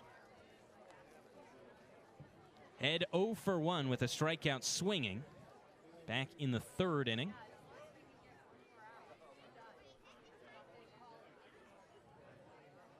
(1-0). Low and away, and Quinn is behind 2-0. Runner on second is Fisher. On first, it's Rogers, both reaching on singles. Chatham's offense, which felt good at the beginning of the day, may not be enough cushion. 2-0. Popped up and tails foul. And this fog has really settled over Veterans Field right on time in the 5th inning. That last single and then again on that foul ball, the right fielder Freeman has just thrown his hands up in the air. He can't see the ball off the bat. And if this game is called, Chatham just needs 1 more out to win this game. 2-1. Swing and a foul tip. Rather, it leaves the glove of Miller and trickles directly towards the Brewster dugout. And now with the condition of the fog, if they were to end this ball game, Quinn now, in theory, becomes Chatham's closer in this spot. He's got runners on first and second, a 2-2 count with 2 gone. Needs to retire Ty Head, cannot afford a base hit or this game goes on. Here's the 2-2. Swing and a ground ball to short. Lane fields, Crow hops, fires to first. Hanley grabs it on a stretch, and that's out number 3. A big one for Chatham as the fog starts to set in. And through 5.5 innings, the Anglers are up 2-1 as the umpires convene on the mound. We'll keep it right here and await the decision. This is getting into delay territory. You can really see that fog start to thicken from our perspective on the infield. The outfielders, Jackson Freeman in right field in that last inning, were hard to see from where we are. You cannot see the outfield and the hill behind the outfield from where we are, with arguably the best vantage point in the ballpark. Lance Davis continues with his warm-up pitches, and the umpires separate. It seems as if they're ready for another inning. Back on the other side with more Chatham baseball and the Cape Cod Baseball Network.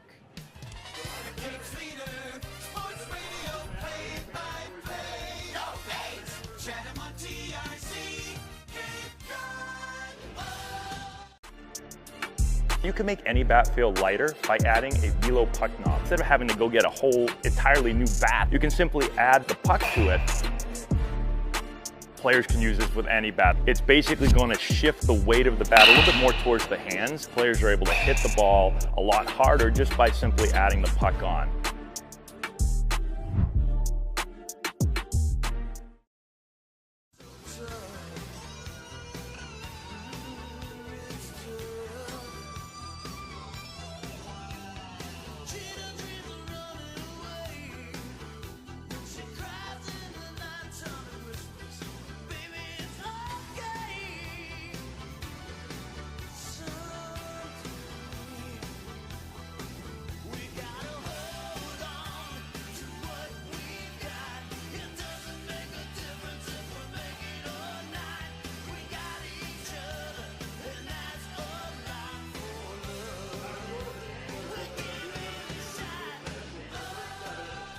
We play on through the fog at Veterans Field, bottom of the 5th.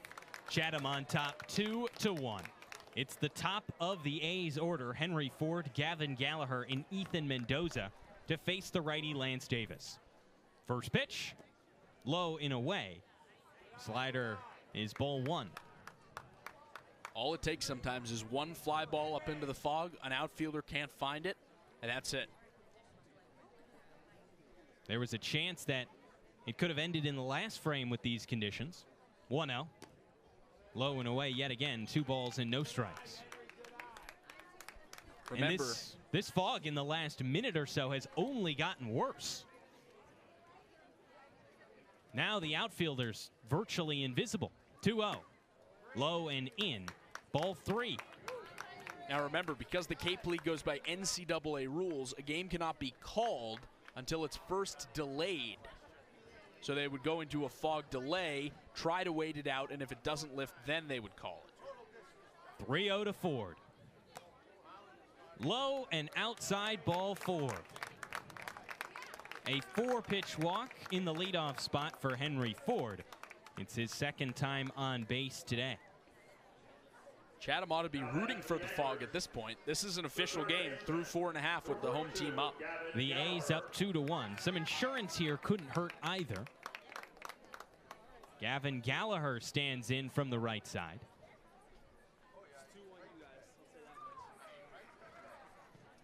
One hit in 2 trips to the plate today. First pitch. The righty takes low and in. 5 straight balls to begin the inning from Lance Davis. He took over for the starter Trevor Hansen, who threw 3 innings, allowing 4 hits, 2 runs, both of them earned, 2 walks and 2 Ks. Ford stretching his lead off at first. It's the 1-0. Called strike at the knees. The slider from the right-hander Davis.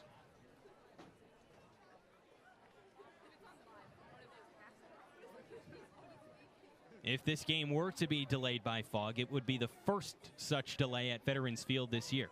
1-1, clubbed out towards center field. Ty Head moves in on it, and he can't find the ball. It drops down. That is a base hit for Gavin Gallagher, and that certainly may make the conversation from the umpires who now gather. Ty Head could not see that ball. He charged to the wrong spot and threw his hands up. And now home plate umpire John Torres meets with first base umpire Warren Nicholson and third base umpire Mike Rabineau for the decision. Brewster and Chatham players huddling at every base around the diamond, awaiting this decision. By the way, there's not a coach in baseball history who's been involved in more fog conversations than John Schiffner in that Brewster dugout on the first base side. Now both managers being called out to have a word with the umpiring crew. It seems as if a delay is imminent.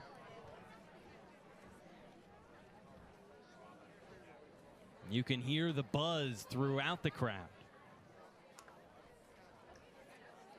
That chatter also happens to make its way to the field. Players having a laugh about this. The first time many of these players have seen fog like this, especially on a baseball diamond. A long conversation between the managers. Now the umpires disperse.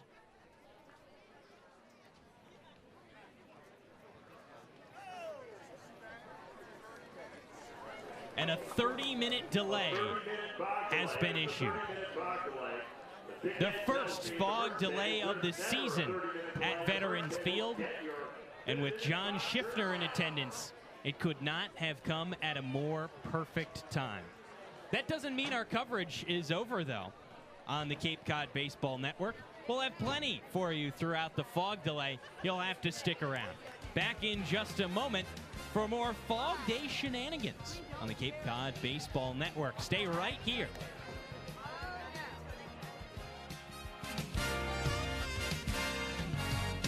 Chatham on TRC, Cape Cod. Get ready for big results with our small machines. With more power, performance, comfort, and savings, they're ready for every job. And we're ready with plenty of inventory, the best support in the business, same-day parts availability, and locations across the Northeast. So you can always be ready to work. Milton Cat, always ready. You dancing in the gym, you both kicked off your shoes. Man, I dig those rhythm and blues. I was a lonely teenage bronc and buck with a pink carnation and a pickup truck. But I knew I was out of luck the day the music died. I started singing bye, bye, Miss American Pie. Drove my Chevy to the levee, but the levee was dry. Them good old boys were drinking whiskey and rye and singing, this'll be the day that I die. This'll be the day that I die. Now for 10 years we've been on our own, and moss grows fat on a rolling stone. But that's not how it used to be. When the jester sang for the king and queen in a coat he borrowed from James Dean, and a voice that came from you and me. Oh, and while the king was looking down, the jester stole his thorny crown. The courtroom was adjourned. No verdict was returned. And while Lenin read a book on Marx, the quartet practiced in the park, and we sang dirges in the dark the day the music died. We were singing bye, bye, Miss American Pie. Drove my Chevy to the levee, but the levee was dry. Them good old boys were drinking whiskey and rye and singing, this'll be the day that I die. This'll be the day that I die. Helter skelter in the summer swelter, the birds flew off with a fallout shelter. 8 miles high and falling fast, it landed foul on the grass. The players tried for a forward pass with the jester on the side. Welcome back on the Cape Cod Baseball Network during the fog delay here at Veterans Field. Someone who knows a whole lot about fog delays is former Chatham manager Shifty Schiff down on the field with Jake Klein. Jake? Hudson, I am diamond side during the fog delay with perhaps the fog king.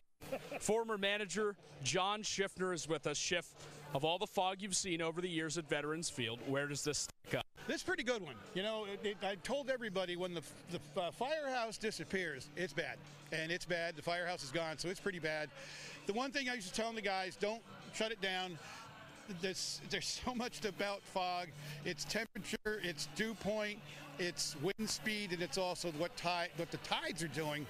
We're going to get a tide change at 8:39, It could move out. That one always confused me, but it could possibly move out at that point when the tide changes and the tide starts going out. It'll take the fog with it. But who knows? It's just kind of unpredictable. But I was just telling some of the kids, I wonder how many fog games I've coached. I can't even remember how many. But this is one of the unique things about the Cape Cod League. You go to Chatham, it might be fog.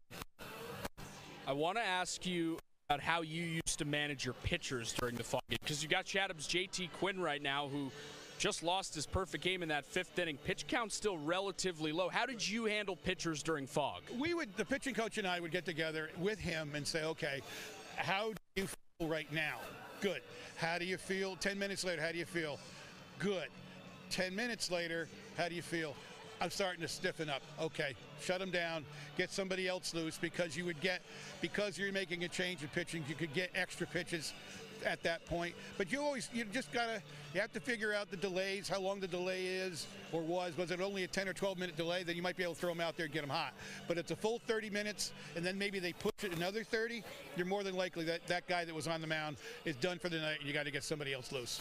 Chatting with John Schiffner, longtime Chatham manager, during the fog delay at Veterans Field. A's are on top of Brewster 2-1 in the 5th. Schiff, my understanding is that in the old days, there wasn't such a drawn-out process for determining whether or not the game was going to get delayed. What was that all about? Well, there was the one that was beautiful, but it just got to be a little crazy. They would get 2 assistant coaches, one from each team, get by second base, and put the 2 center fielders in there, and they hit in fungos. But the home team would be hitting to the visiting team because they didn't want anybody to say that they were cheating, hitting them back. So it was just a disaster, absolute disaster, because the guy, whoever was losing, I can't see it, and whoever's winning, they're trying everything they can to catch the ball. So they kind of moved away from that when they put it in the discretion of the umpires, and that's where it really should be. It feels back at home, doesn't it? Oh, God, yeah. This is awesome. I was saying before the game, this is, I'm so thrilled to be here with Brewster. What a great organization. But this is my home. This is Chatham Veterans Field, and, I put 34 years in this uniform, in that uniform, and 34 seasons, and it was tremendous. It's home. Chatham is home, even though I live in Harwich, but it's wonderful. It's great to be back. Great to see old friends who are coming by and saying hello. I just, I got a little weepy, and I got a little, kind of like it was just so cool. So cool to see all the people, and it's just great. What a wonderful crowd. Too bad the fog's here, but I'm thrilled to still be in the Cape Cod League. I love it. I love the league. I love what it stands for. I love what it helps the kids do. The communities are so behind it. It's just so special, and I couldn't be with 2 better organizations right now. There's John Schiffner during the fog delay. Schiff, thanks for the time. Oh, my pleasure. Thank you. Back up to Hudson as this fog delay continues. Certainly does, and John Schiffner, always a fantastic interview, gave great stuff. And there's no one who knows the fog better than him. The stuff he said about the dew point, the wind, the tides, those are things that you won't get from Jake and I. Those are only things that you can get from John Schiffner. Before we hit another break during this fog delay, if you are at the concession stand right now and you can hear this, I want you to listen very, very closely. 5th inning fog T-shirts are sold right here at the press box underneath where we are. Just go right behind the press box. That's where you can find them. They say Veterans Field on the front, home of the 5th inning fog. What inning are we in right now? The 5th. And what do we have on the field? Fog.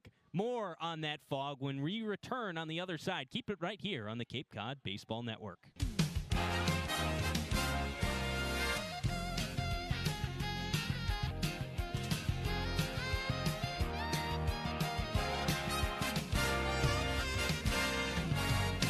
Chatham on TRC, Cape Cod.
scale. I'm still restless for the open water. Though she gives me everything I need. She asked me to stay, but I've done my navigation. I drove her away, but I should have known to stay tied up at home. There's a star coming, moving with the white water running and the pressure low. A star coming, moving with the small craft humming on the radio.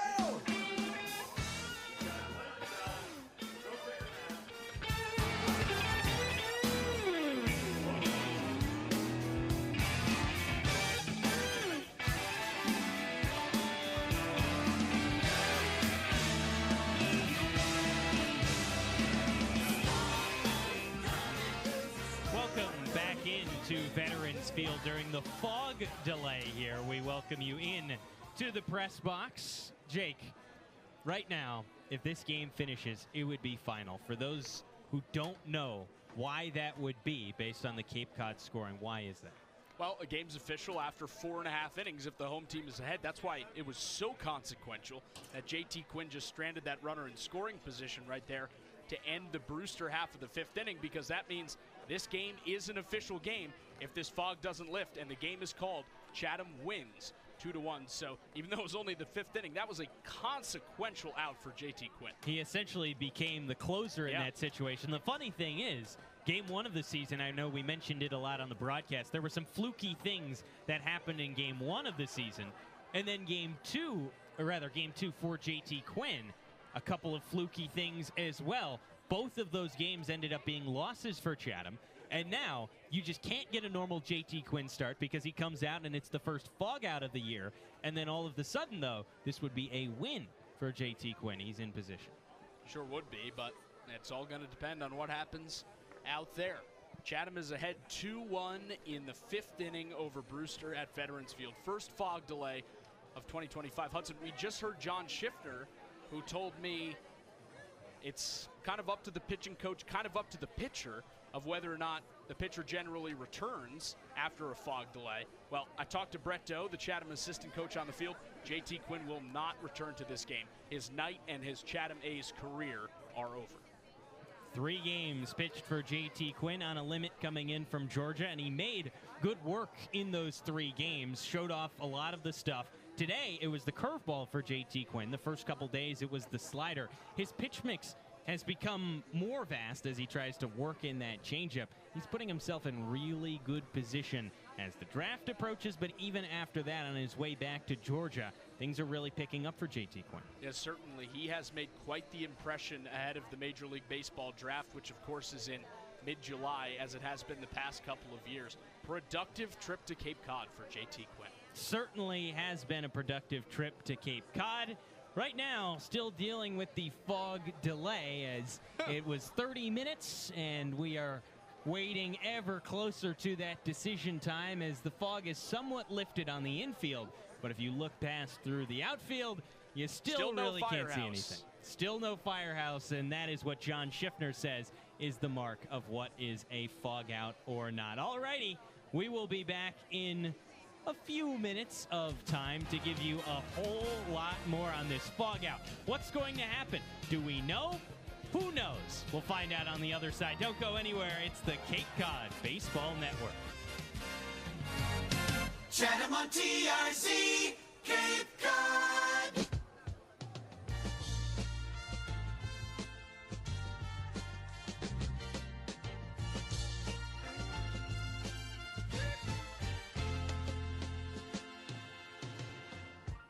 Ooh, child, things are gonna get easier. Ooh, child, things will get brighter. Ooh, child, things are gonna get easier.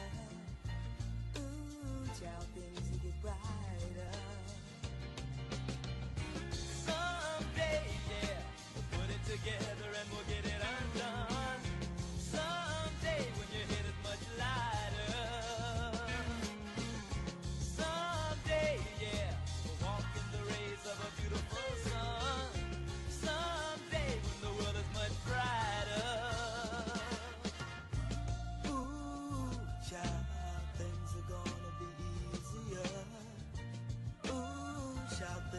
brighter. Ooh, child, things are gonna be easier. Ooh, child, things will be brighter. Someday, put it together and we'll get it undone. Someday, someday, we'll walk in the rays of a beautiful sun. Someday,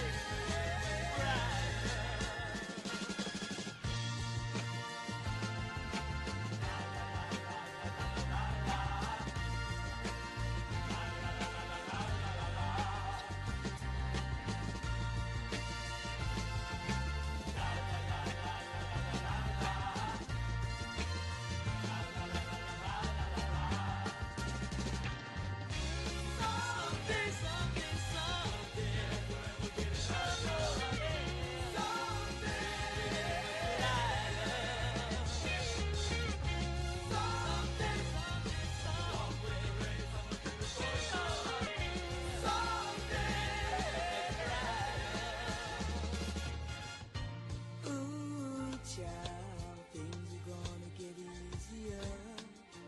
Ooh, child, things will get brighter. Ooh, child, things are gonna get easier. Ooh, child, things will get brighter. Right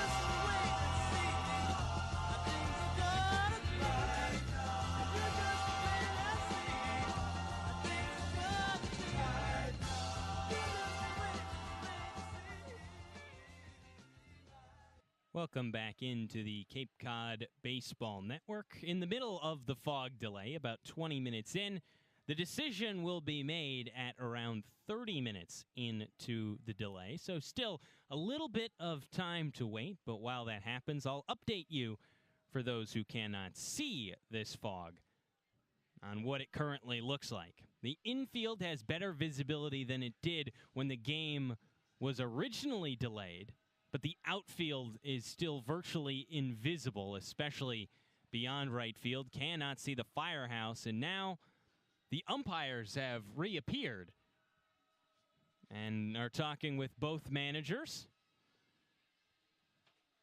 First and third base umpires Warren Nicholson and Mike Rabideau are making their way towards the outfield, potentially to check out these foggy conditions.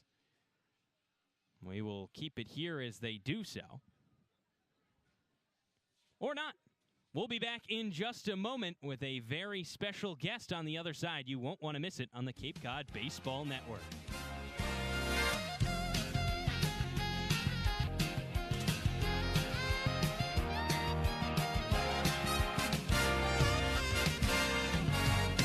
Chatham on TRZ, Cape Cod.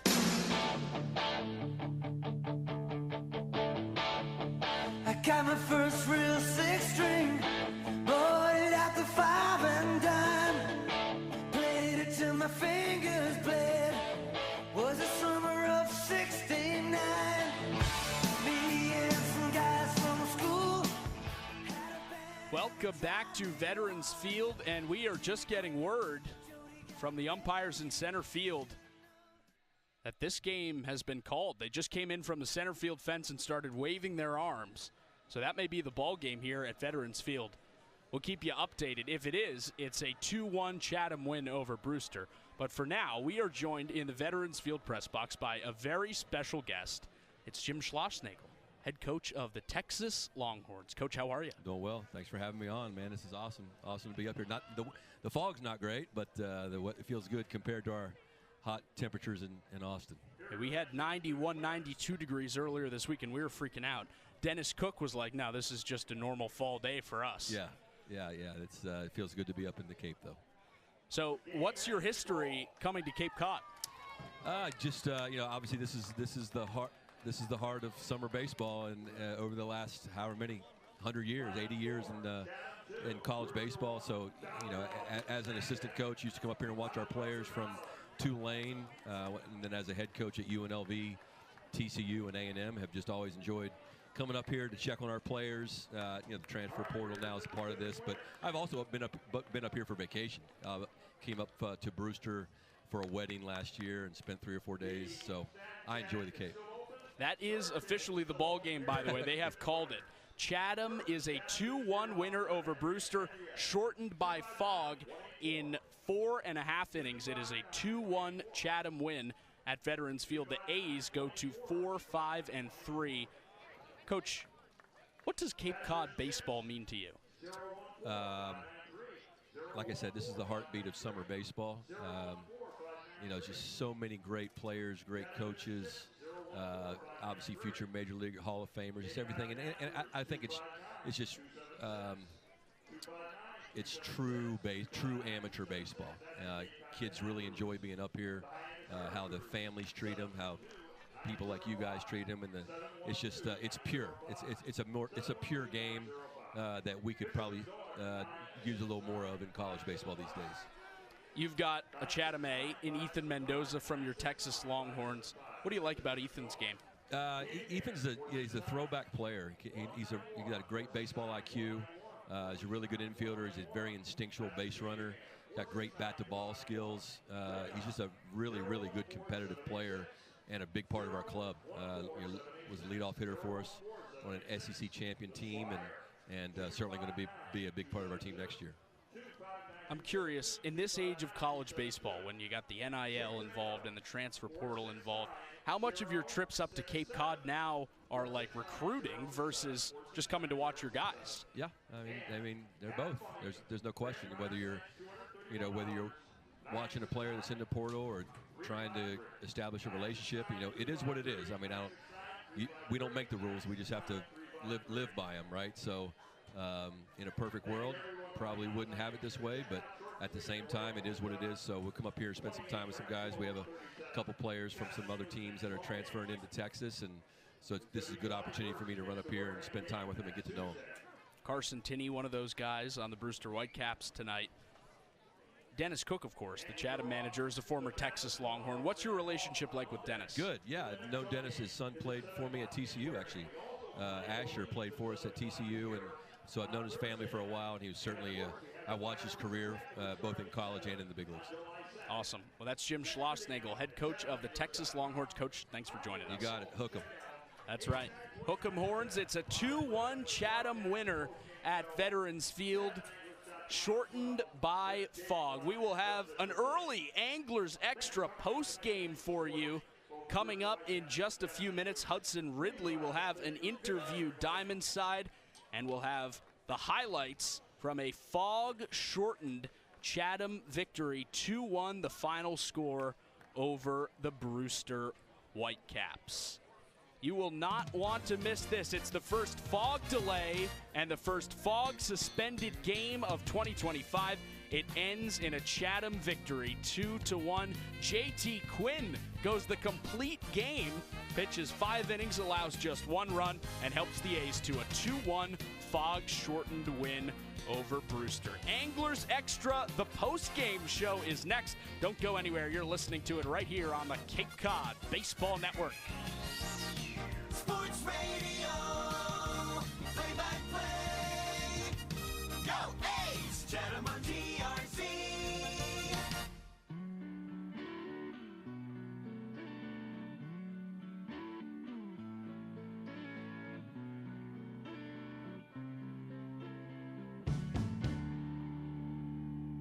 When the lights go down in the city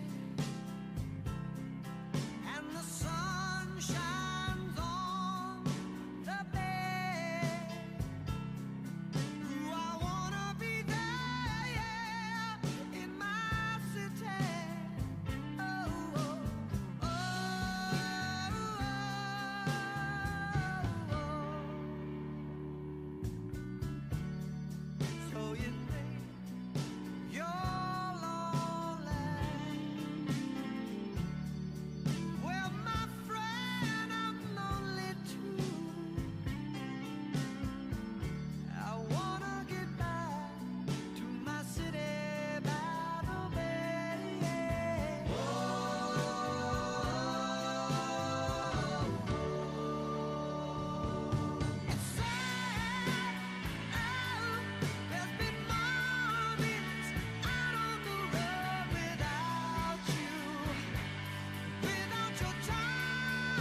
Extra.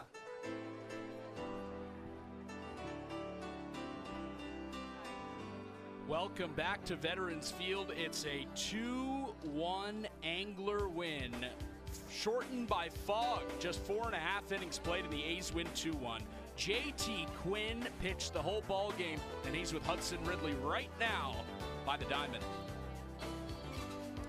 Welcome to the interview portion of the Anglers Extra Post-Game Show. A fog out, Chatham winning 2-1.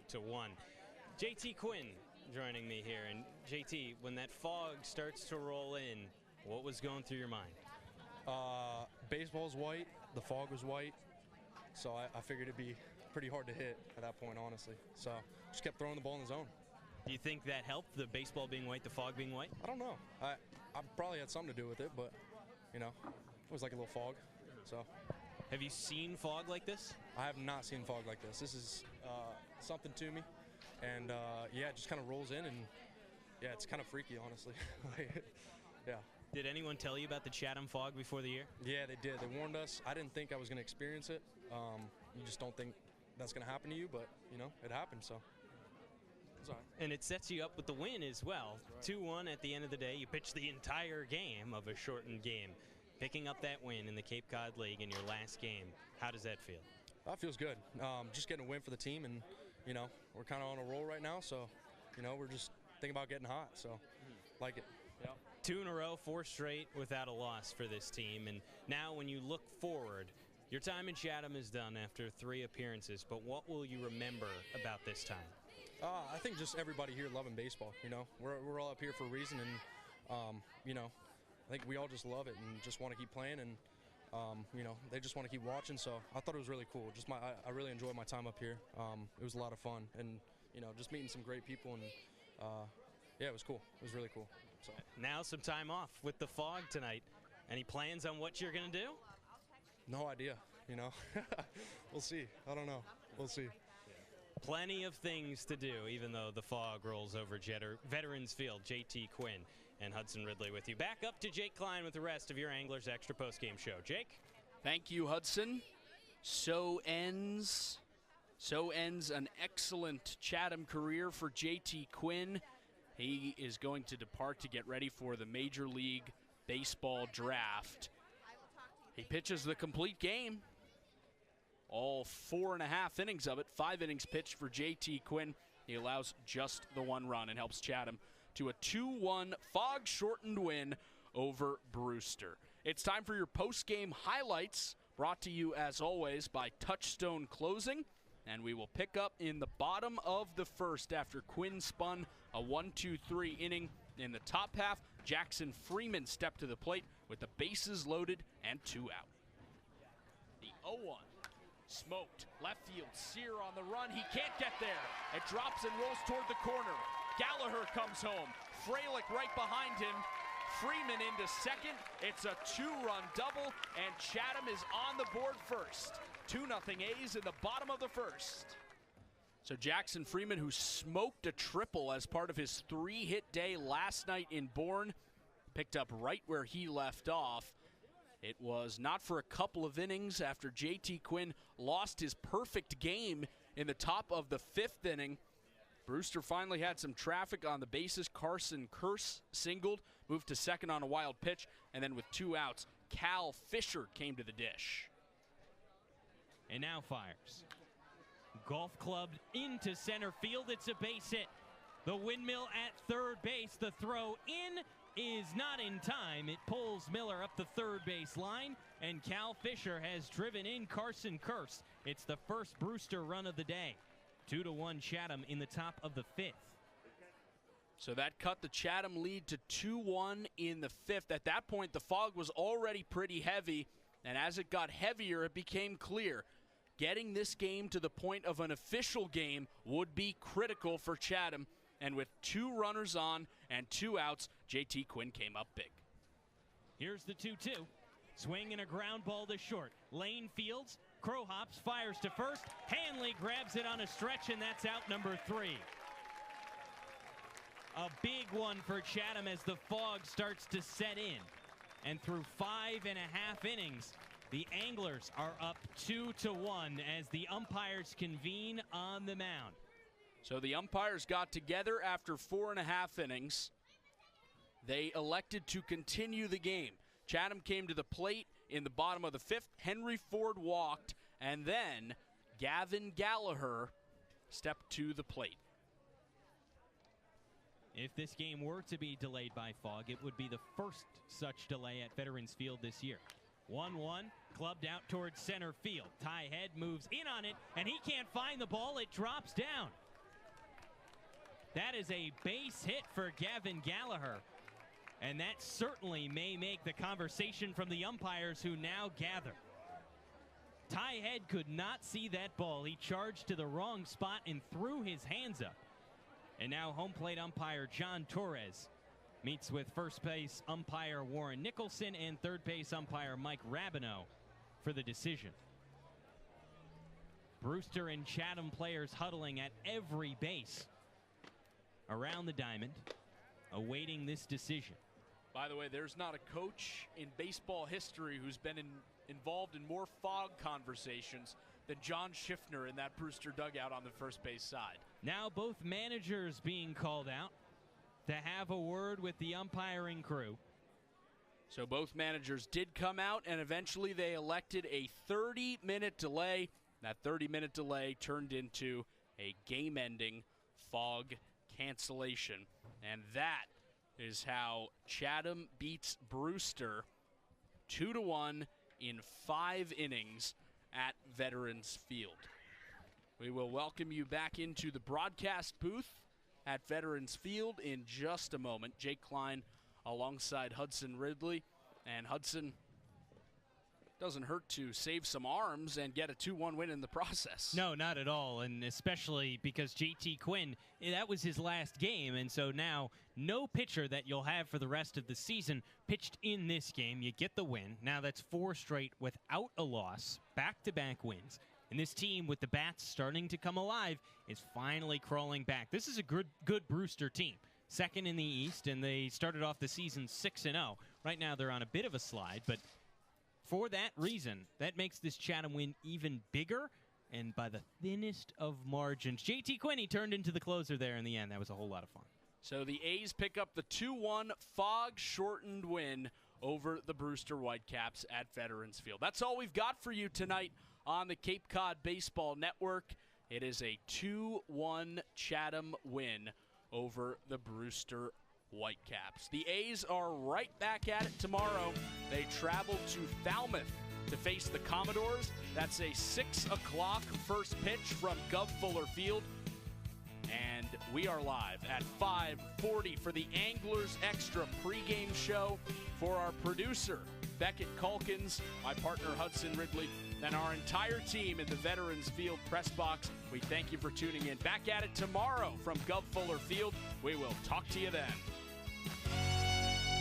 Chatham Anglers Baseball 2025 has been brought to you by the Chatham Bars Inn, Chatham Clothing Bar, Touchstone Closing, Mahi Gold, Chatham Paint and Hardware, Sweet Tomatoes Pizza, the Red Nun Bar and Grill, Short and Sweet Ice Cream, Cape Cod 5, and by the Chatham A's. Chatham A's Baseball, Sports Radio, play-by-play, summertime on Cape Cod.